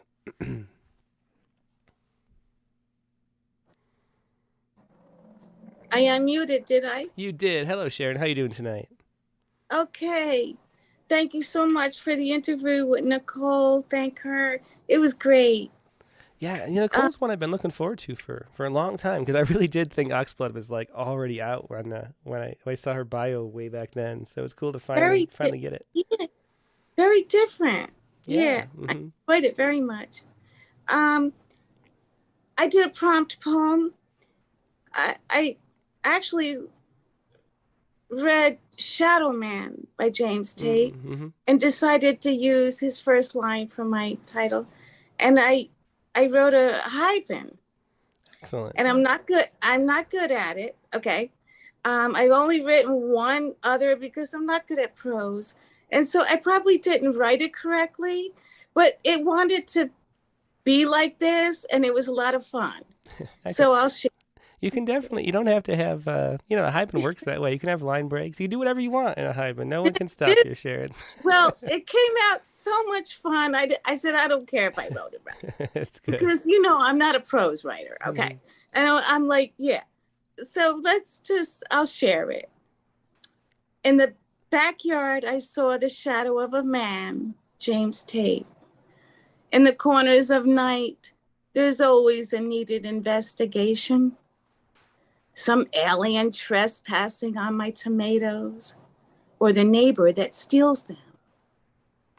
I watch with my night-filled eyes, hear with the mechanical neck of an owl.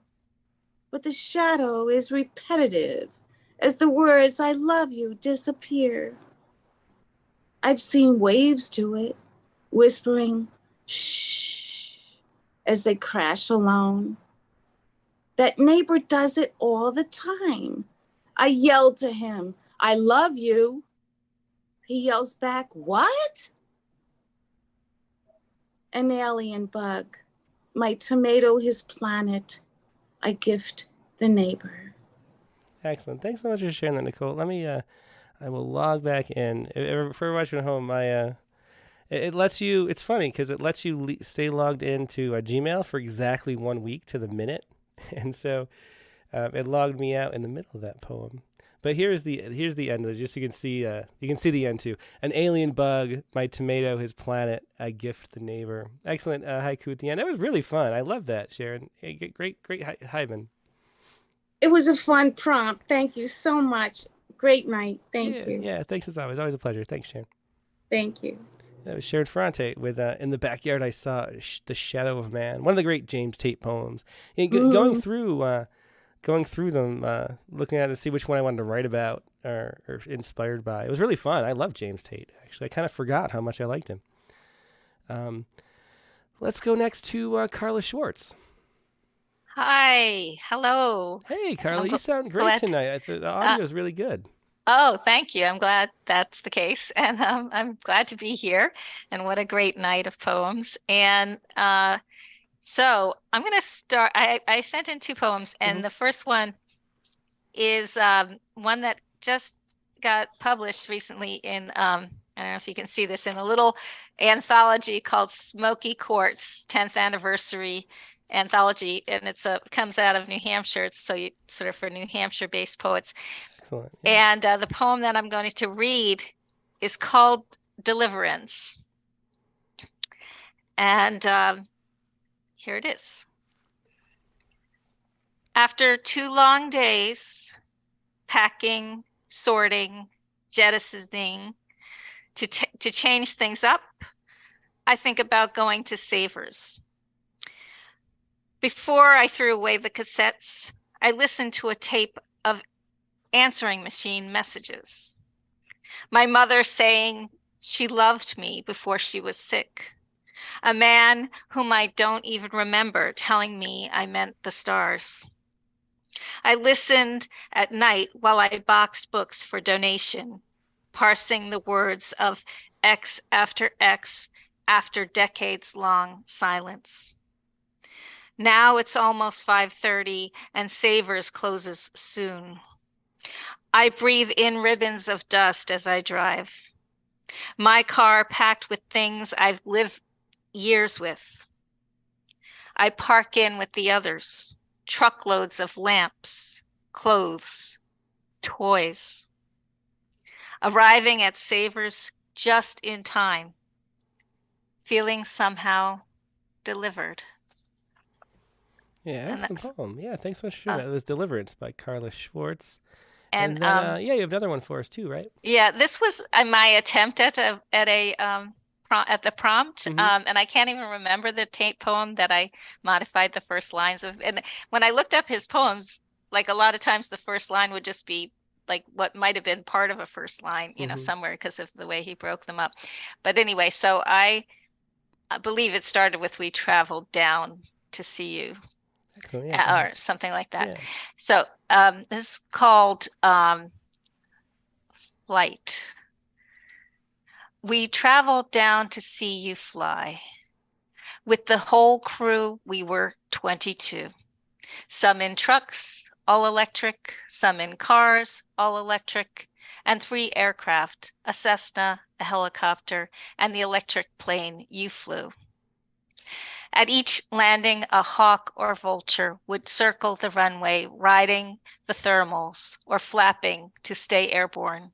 6 legs of flight, 170 miles all told. Every possible weather mishap that could occur did. Driving rain, winds, more rain. Starting at 4 a.m., we felt propelled by the wind, like you must have been. Had you thought out the consequences if this feat had failed? A hint of sun under thick blanket of clouds as we sweep toward leg 5. The twisted roads slowed us down. We see you land just as we approach the field. A bumpy landing, but you are not Icarus yet. An electric truck sweeps in to begin the recharge. We are running on empty, almost. 1 leg left, and it's cold and dark. We had signed up for hurry up and wait for 4 a.m. to 10 p.m. I hooked up an induction to one of the trucks, popcorn on the runway. It's that kind of day, a day longer than a day. The hotel room door, when we finally arrive, propped unlocked by a deadbolt. Afraid to enter, I thought maybe a secret rendezvous was to take place between the maintenance and the room service, or a dog owner from the Black Lab convention taking place that weekend wanted to use the jacuzzi, or someone was in the room waiting for me. But as we opened the door and stepped in, it was only my dead mother, grateful it wasn't us up in that plane for 19 hours, grateful for each takeoff and land, fearful of the cold cockpit, the iced wings, fearful of the small light plane and hard tarmac or soft grass of a private airport or public. Oh, Carla, my mother leads me to the hot tub around the corner from the king bed. After midnight, in our exhaustion, collapsed into the filled tub, we bubble up. Hey, great poem. Thanks so much for sharing that, Carla. Thank you. That was a really cool journey, flight. And definitely, I do love the way that James Tate takes off and goes strange places, and you did a good job, too, of letting your imagination flow. Thanks for sharing that. Thanks so much, Tim. Yep, take care. Yep. That was Carla Schwartz with 2 poems. Next up, we will go to Carolyn Codd.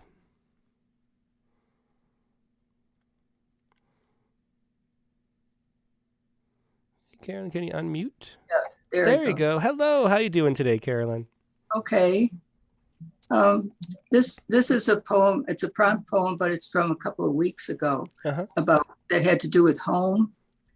And when I saw it, I thought I've thought quite a bit about the idea of home since I moved back to the United States after living in Spain for 30 years. And I kind of thought I don't really know where home is anymore. Oh, yeah, for sure. 30 years in Spain would do that, I think. Yeah. Yeah.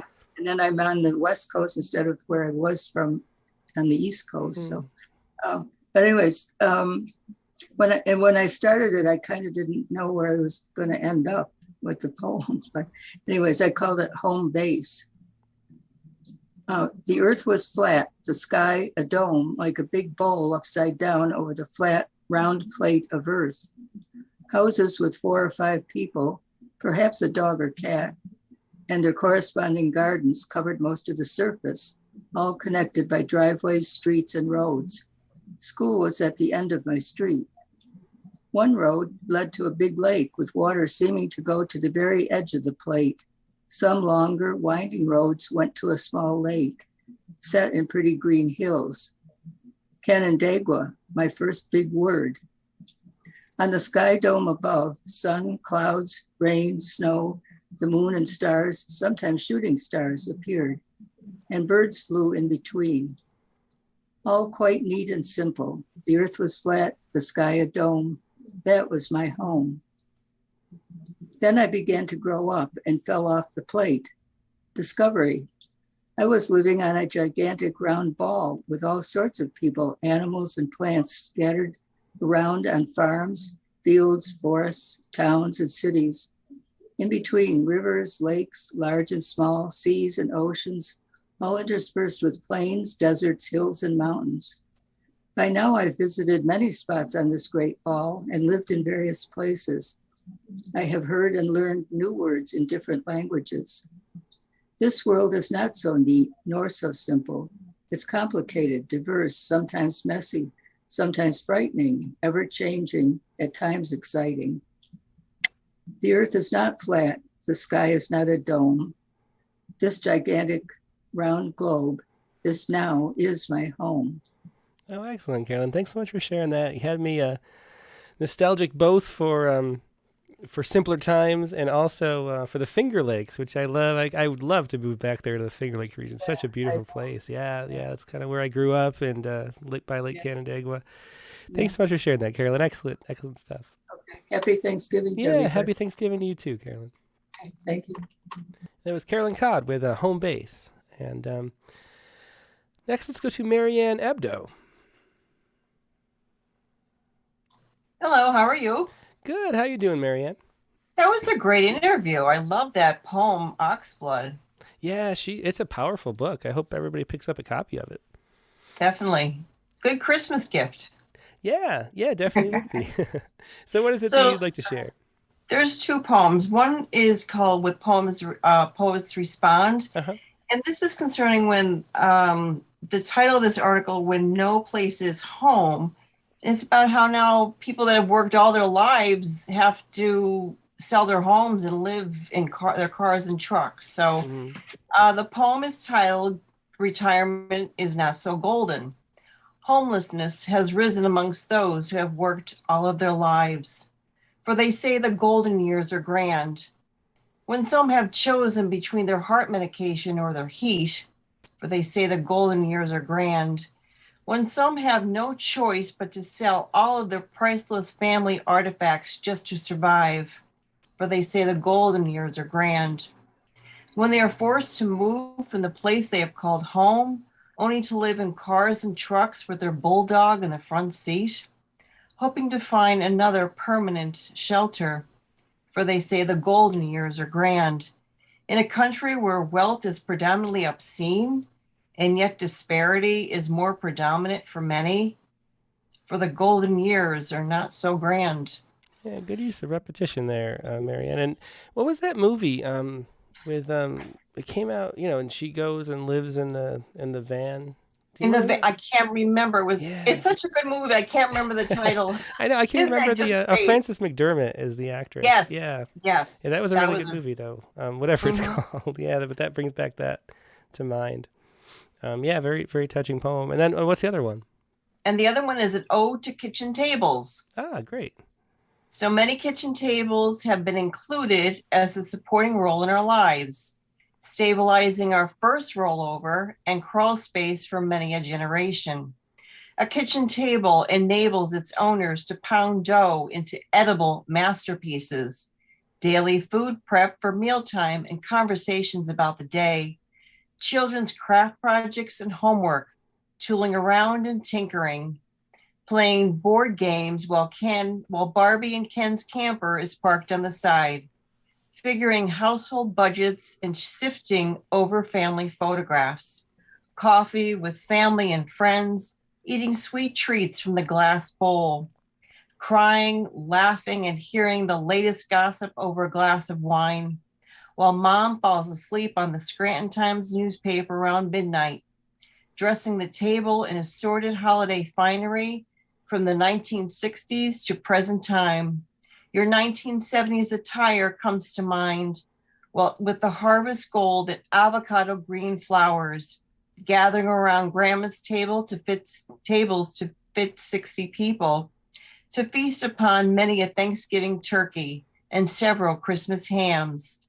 Less place settings are needed now when loved ones have passed away, hoping they are seated at a larger banquet table, further than the eye can see, relaying stories of their kitchen table lives for one and all, waiting for us to rejoin them at the new table of heavenly life. Thanks for sharing that, Marianne. A very appropriate poem welcome. for Thanksgiving coming up in the United States around our kitchen tables and dining room tables. Thanks so much for sharing that, Marianne. You're welcome. Happy Thanksgiving. Yeah, happy Thanksgiving to you too.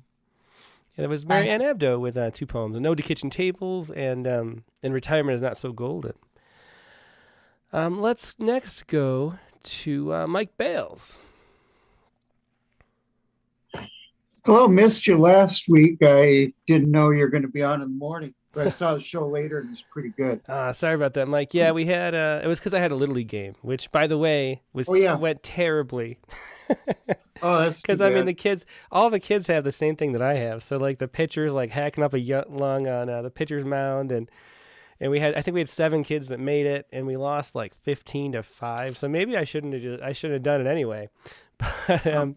But we did have the game. We made it. We got through it anyway. Anyway, yeah. So what do you have for us to share this week, Mike?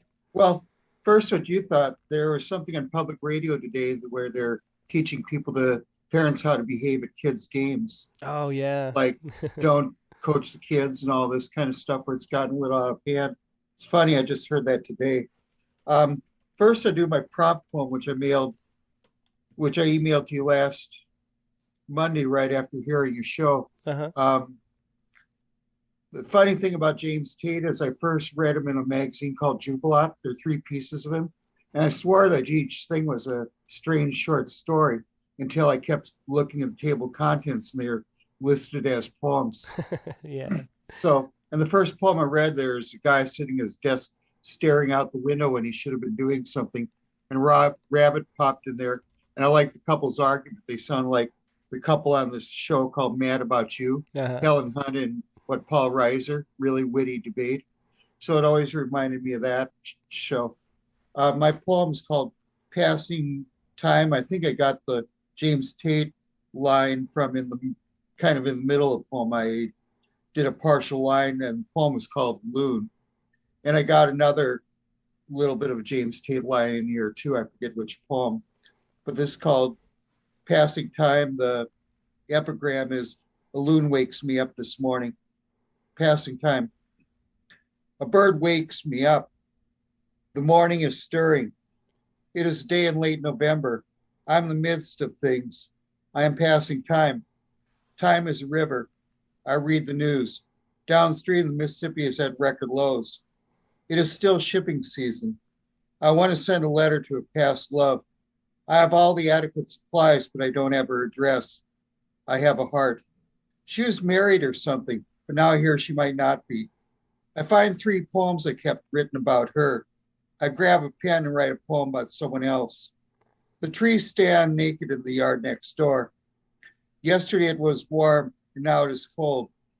On my dresser lies a postcard to my cousin that I meant to send a month ago. It was about something I was doing at the time, but now I'm doing something else. Old news, perhaps. The song of the birds sounds so sweet. I first heard in the midst of summer.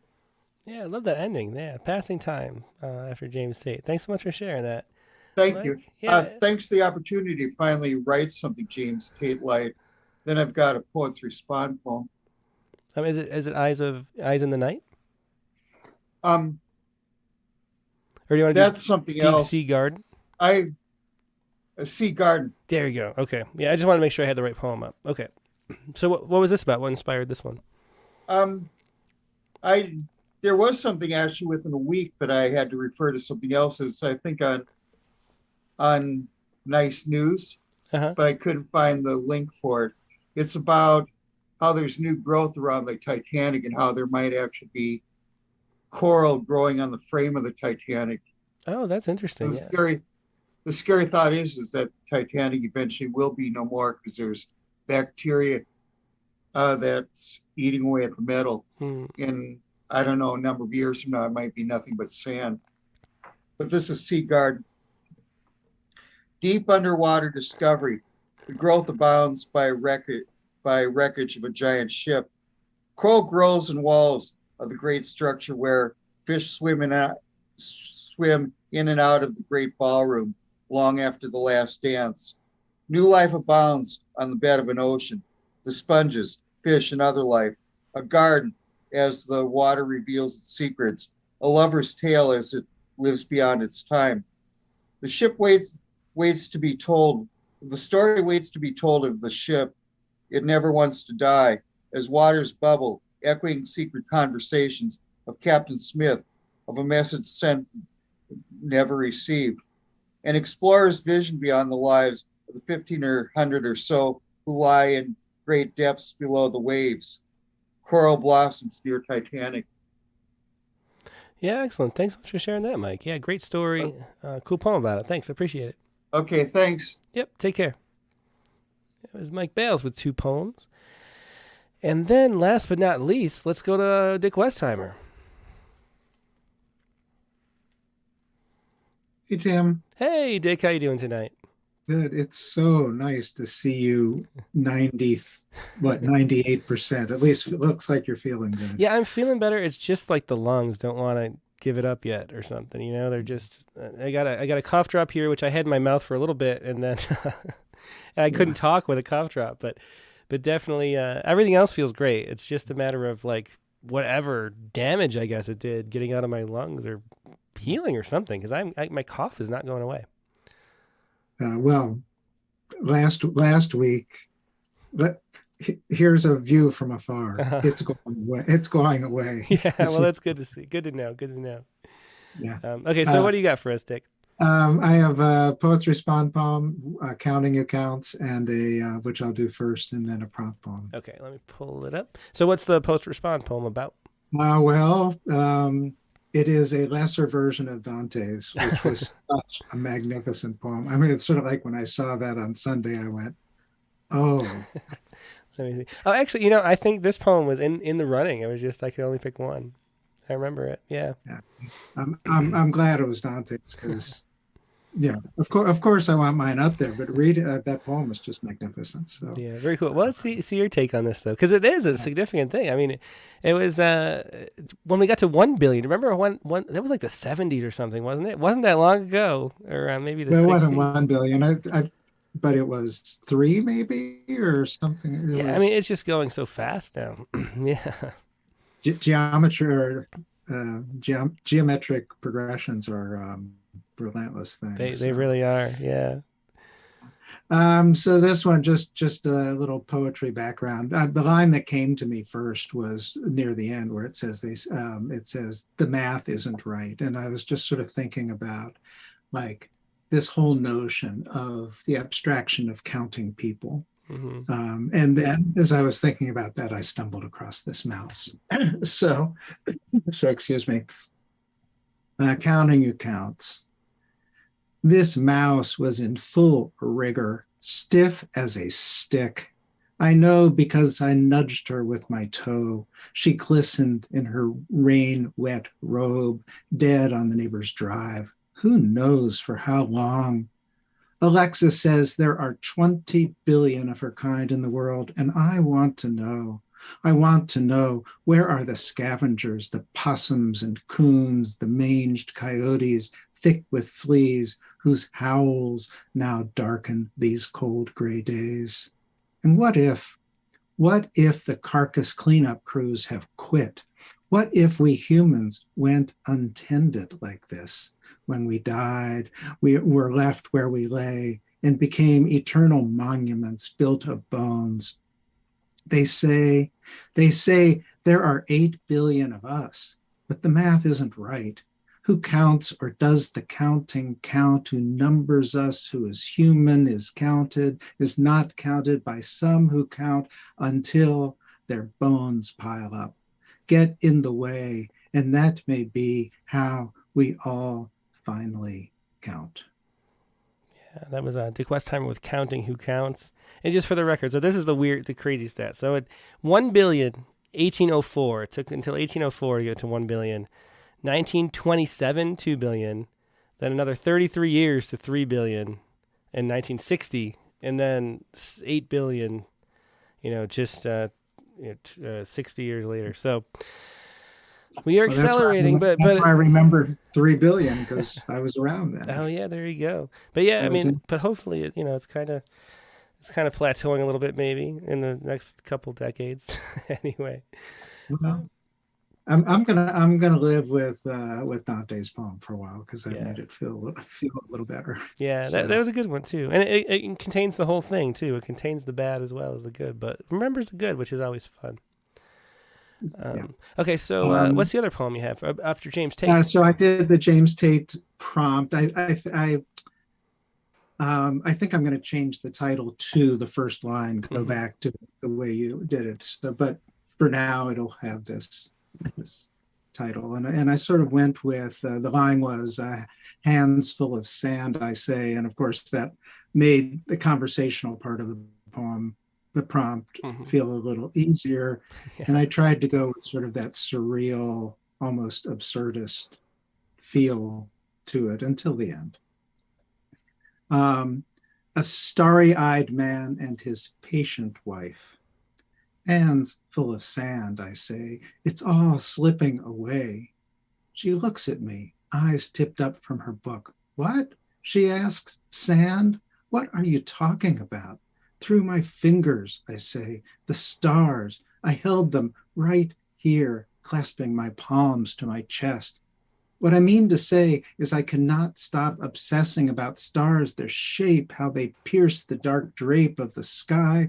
I lay out tonight and counted each one until I ran out of numbers, then gave each a name, listened to their stories, their melodies, each in a different key. And now that I'm inside, they play in my head like 1,000 symphonies, each heaped on the other. Put them down, she says. Please, come to bed. Open your hands and let the stars sift through like sand. Except one. Hold on to that one, she said, pointing to me. Sing it slow so that we can be our own melody. No, a spiral galaxy with a nova at its core. One somebody light years away will know as the brightest in their entire sky. Yeah, great poem there. That was a starry-eyed man and his patient wife, although it might become hands full of sand. And do you want to, you included the James Tate. Do you want to read that too? Sure. James Tate. The whole world's sadly talking to itself. W.B. Yeats. Hands full of sand, I say. Take this. This is what I have saved. I earned this with my genius because I love you. Take this. Hurry. I am dropping everything. And then I listened. I was not saying anything. Out of all that had gone into the composition of language and what I knew of it, I had chiseled these words. Take this. Hurry.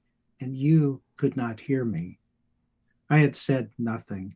And then I am leaving, making ready to go to another street.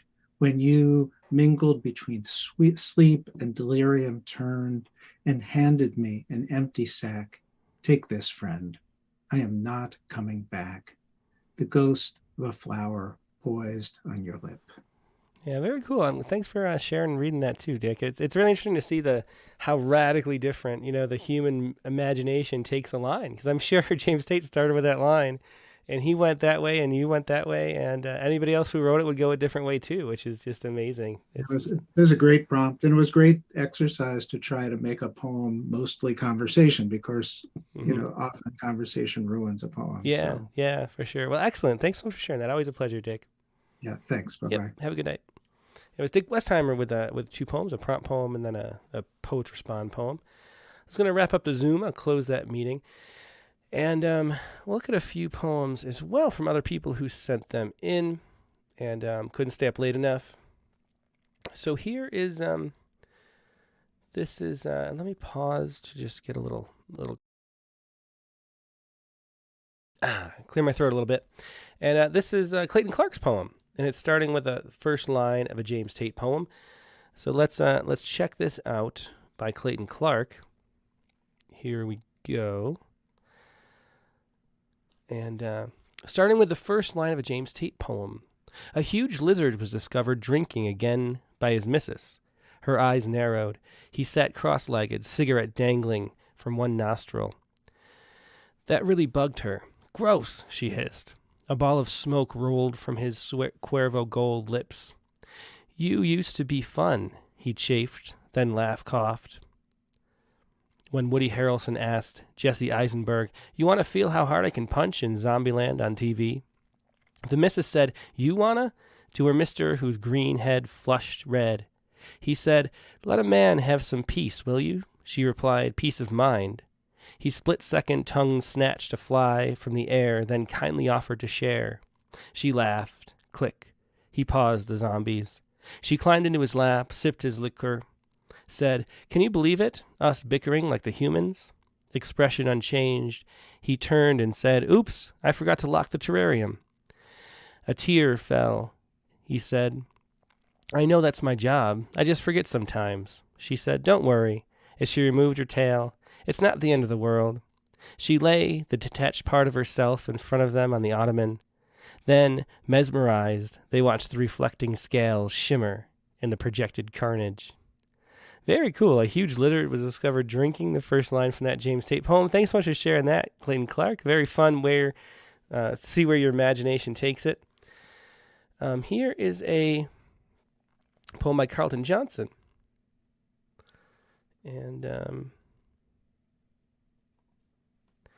And it's, again, this is a prompt poem from Carlton. Here we go. This is Carlton Johnson's poem. He says, includes the prompt. It's The Basement by Carlton Johnson. So here we go.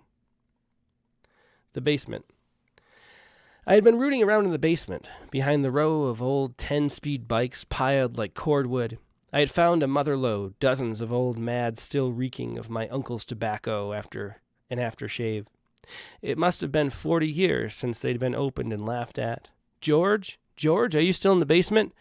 My grandma stood at the top of the stairs, hands still dusted with flour.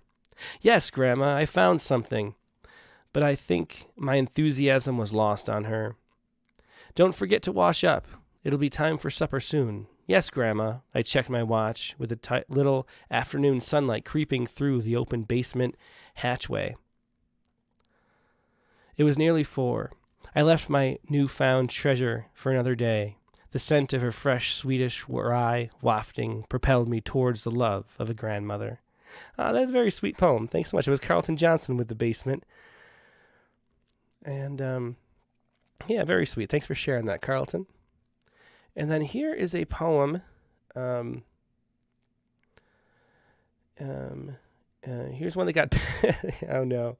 So Potter O'Donoghue says this one got banned from Facebook. I'm not sure. We'll see.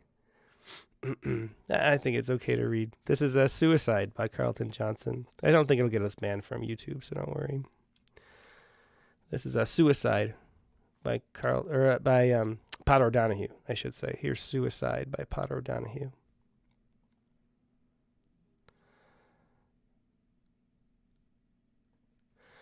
Suicide. Ideation, appropriation, veneration. If you were going to then get on with it before it's too late. Sylvia thinks she does it well. Ian on his knees, the perfect note pressed and played 1,000,000 times in thousands of homes. And me at the back of the class, egging on, but not quite brave enough to join in. All these doctors' words, all these between the lines, all this cognitive behavior therapy, all these tablets, and only one unmentioned elephant in the room, swaying its trunk. Very powerful poem. Thanks so much for sharing that. That was Potter O'Donoghue with Suicide. And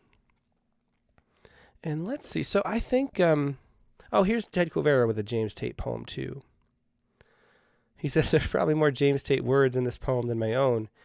I had planned to make a video of it, but I couldn't find the relaxed state of mind. So here is, I think this is the James Tate poem first. Consolations After an Affair. Actually, maybe I'll do Ted Guerra's poem first, then we'll read the James Tate poem too, because why not? They're both short. So here's Retirement Plan by Ted Bernal Guevara. Retirement Plan. My seed for life plants itself again, this time among roses. They are with thorns, but gentle, whispering to one another. Very beautiful, touching poem there. Very simple and moving. Ted. And then this was the poem, I believe. Yeah, this is the poem, the James Tate poem that this was inspired by or spun off from. So here we go. Let's read this too. Consolations after an affair. My plants are whispering to one another. They are planning a little party later on in the week about watering time. I have quilts on beds and walls that think it is still the 19th century. They know nothing of automobiles and jet planes. For them, a wheat field in January is their mother and enough. I've discovered that I don't need a retirement plan, a plan to succeed. A snow leopard sleeps beside me like a slow, warm breeze, and I can hear the inner birds singing alone in this house I love. That's Consolations After an Affair by James Tate. So thanks for sharing the poem, too. It's always fun. I do love James Tate. He's one of my favorite poets, actually, and I kind of forgot. I mean, I always like him. I know I like him, but reading more of his poems, I forget how much I like him. Okay, and now I think we're going to do... So we had some sad news to relate. I think a lot of people already know... let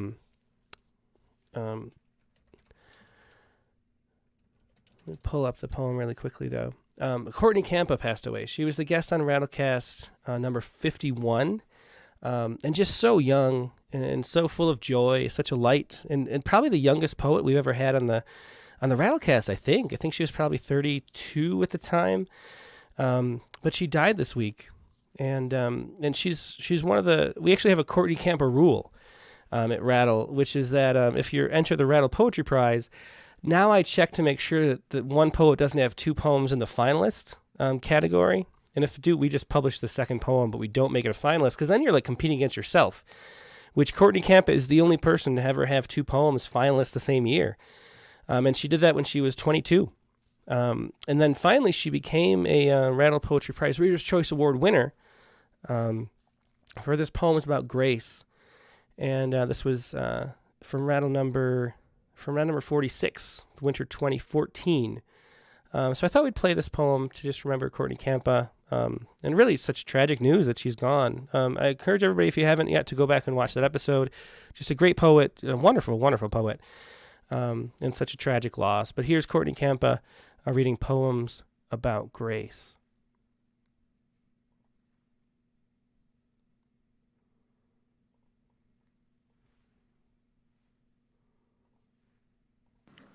Poems about grace. The video is soft and grainy as an ultrasound. 11 seconds of a caretaker holding a baby girl up by the armpits like a potted plant. When the woman bounced her in the air, the infant shivered the way petals do when wind grasps a stem too thin, too breakable to hold.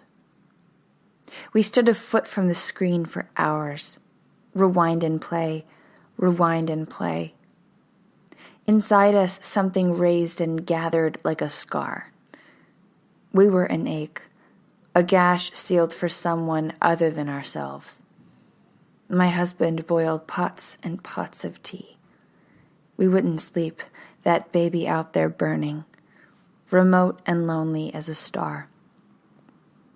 At the orphanage, she learned early not to cry. No one came. 12 children per nurse. She lay with sleeves safety pinned to the mattress.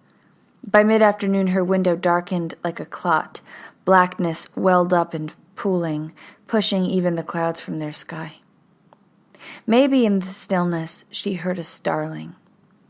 Maybe she wanted to sing too. Got as far as opening her mouth, but didn't know any songs. To adopt, you visit first. This is labor. It is unpinning your baby's arms from her crib of toothpicks and lead paint. It is her squirm when caressed, caught between an instant of panic and her lifelong yearn. It is the cautious curl against a mother's chest, how her brown lips part like an upturned beak as you darn the holes in her clothes, the punctures made when fettered to her sheets. It is your impulse to encircle her like a womb, to feel her breathe and kick in her sleep, to hear her heart faintly against yours, that pregnant syncopation you thought you'd never know. Touch had turned her hungry. All night she wailed, her mouth the O of an open drain. The next day a nurse yelled, "You've ruined her, held her too much." The vein running up her neck stood out like a blue cable. She had taught this child what was good to know, that life would be low-pitched and solo. To be born means the same as to barrel, the way a train does from its station, the way this child had from the body of the mother who first cut her brakes. Her toes, like tiny golden hooks, pulled me up from the world. Mornings, she put the undersides of her feet together as though in prayer. I learned a new way to talk to God. Her little feet in my mouth, in each sentence I spoke. Once, seeing her socks on the staircase, the shape of 2 white eggs, I burst grateful into tears. Did I come from your tummy? No, but Grace, you came from my heart. She hears this and stretches wide like the confident roots of a flower, an outward earthen stir. See how the veined palms draw gently toward the roots in mine, our dangling threads crocheted into a trellis like lace, a helix we've doubled and twisted by hand. And that was Courtney Kampa with Poems About Grace. And you can see there her Rattlecast number 51, where she was the guest. Maybe we should look at let's do another poem. We have time. Let's do a second poem by Courtney. This is in Charlottesville After Charlottesville, another Rattle Poetry Prize finalist. I think the year before, maybe 2 years before. Here's In Charlottesville After Charlottesville, of course, almost a Poets Respond poem to the events of Charlottesville back then. Here we go with a second poem by Courtney Kampa. Here's Courtney. In Charlottesville After Charlottesville. Tonight they've hung up lights and lilts across 2nd and Water Street on the downtown mall. A Christmas choir singing O Holy Night. 24 people lined against the painted brick wall, its peeling curls. The wall Will knelt beside on one knee, face full of fear.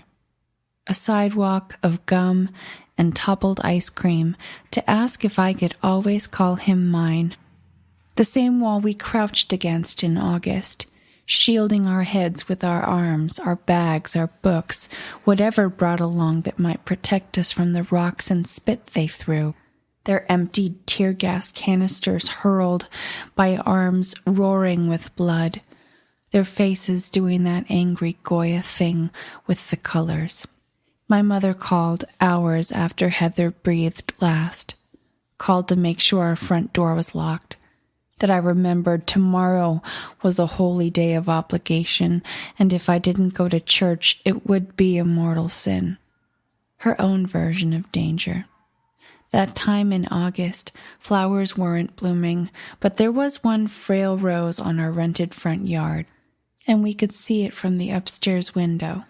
The rose, but also the gunmetal gray Dodge, plate GVF 1111, 3 houses down. Abandoned and blood-caked from taking Heather's life and mowing over others.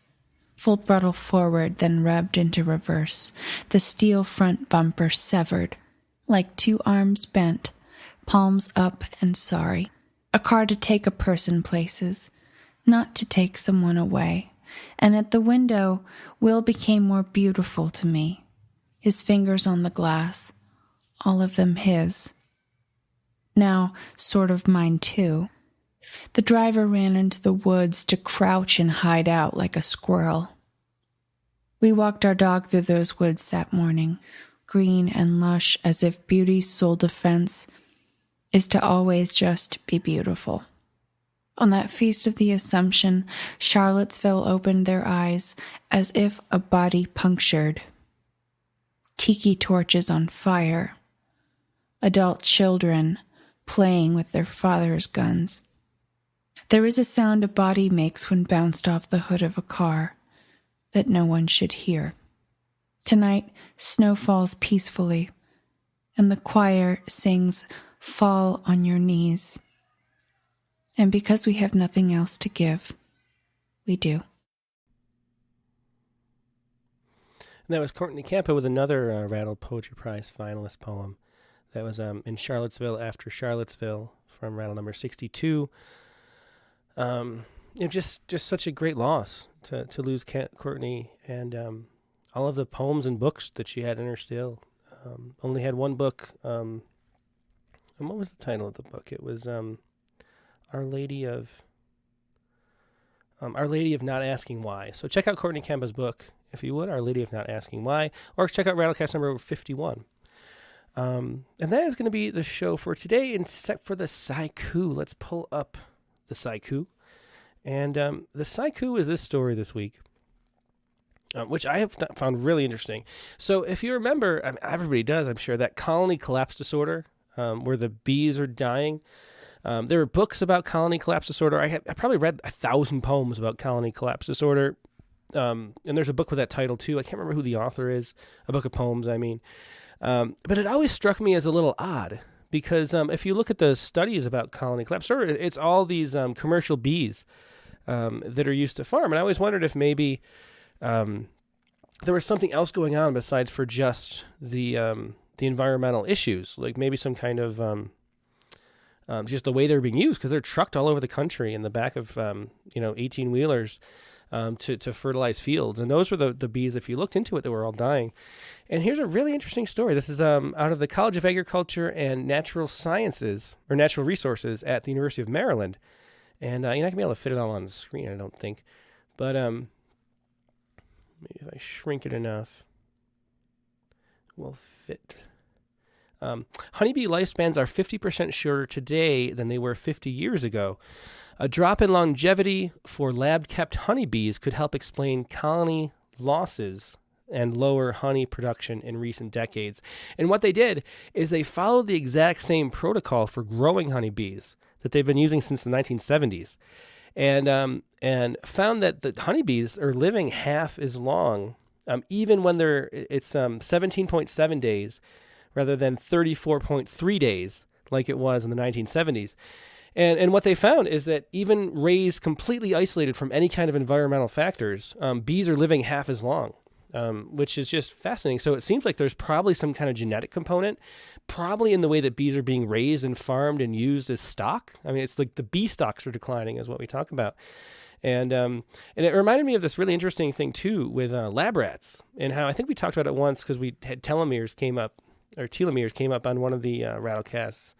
But there's this really fascinating thing where since lab rats are kept and bred in a way for research, and especially medical research, pharmaceutical research, they're culled when they get too old. And so rats, over the years, their telomeres, which are like the stop function on your DNA, end up getting longer and longer. So the cells are allowed to replicate more and more and more, which makes lab rats much more robust than they are naturally in the wild, much more resistant to toxicity. And though much more prone to cancer. So you have all those like cell phone studies that show rats getting cancer. Turns out it's because these rats are super prone to cancer by being bred in the lab. And this story reminded me a lot of that, which is a fascinating issue. And so maybe there's something going on with the way honeybees are being bred that are causing colony collapse disorder after all, and it's making genetic changes to their telomeres. Anyway, that's a long explanation, but it's a very interesting story. So here is the Sciku for this week. All that buzz about the honeybees collapsing. All that buzz about the honeybees collapsing. That is your Sciku for the week, and that is the show for the week. Next week's prompt is going to be a very simple one, but it'll be fun to see who your favorite poets are, because the prompt for next week is to write a poem inspired by your favorite poet.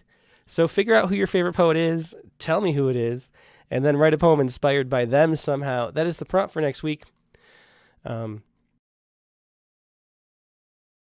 And next week's guest on the Rattlecast is going to be Rick Lupert. His newest book is God Wrestler. Rick is just such a really incredible person. He's the host of the Poetry Superhighway, which I aspire to the Rattlecast to be as good of a host as he is. He's such a great host of that. He does so much with the open lines there. He was a great host at the Cobalt reading series at the Cobalt Cafe in LA for so long. I always thought it was the best reading series of poetry in LA. He also does something really interesting where he writes books every time he goes on vacation. He writes a new book. And so he has a ton of books. I think we'll read more than just this, but his latest book is God Wrestler, a poem for every Torah portion. But Rick Lupert is just a great ambassador for poetry. He's a really, really funny guy. He writes, he's in our humor issue of Rattle 2, has a lot of really funny poems. His rules for poetry is actually, I was going to do that. Let's do, we have 5 minutes. Let's do Rick Lupert's poem Rules for Poetry, which everybody does love, if I can pull it up fast enough. Let's do Rules for Poetry. I believe he reads it. And they're good rules. So here we go. And Google interprets it as an actual list and has bullet points for us, which is funny too on the search engine. But here's Rick Lupert, next week's guest, reading his rules for poetry. We'll share this too. Rules for poetry. Never use adjectives unless you're trying to describe something and you don't want to do it the hard way. Actually, I'm going to cut this off because I remembered we played this once way a long time ago, and that music, or I think he put it out on a CD, and that's copyrighted. So I'll read Rick Lupert's Rules for Poetry. Here we go. So this is Rules for Poetry by Rick Lupert.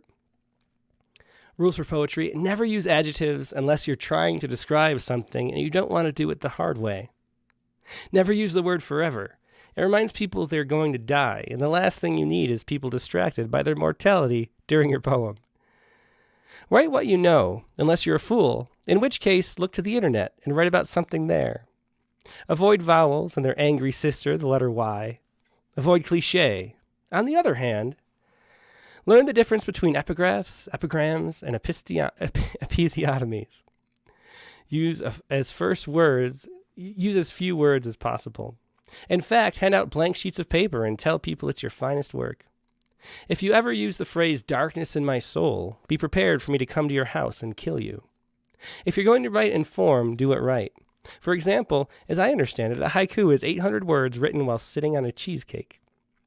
Line breaks are important, but use them carefully. Once you've broken a line, its parents will never forgive you. Finally, go to poetry workshops. Sometimes they serve food, and you can't write poetry if you're dead because you forgot to eat. So that is Rick Lupert's poem, Rules for Poetry. And he's going to be next week's guest. Should be a really fun episode. A great host, great poet, great guest. Rick Lupert, Rattlecast number 170, and the prompt to write a poem written after, inspired by your favorite poet. That's going to be Rattlecast number 170 next week, Monday, November 28th, the regular time. 8 p.m. Eastern, 5 p.m. Pacific. Hope to see you then. Hope you have a great week in the meantime, and I will talk to you later. Good night.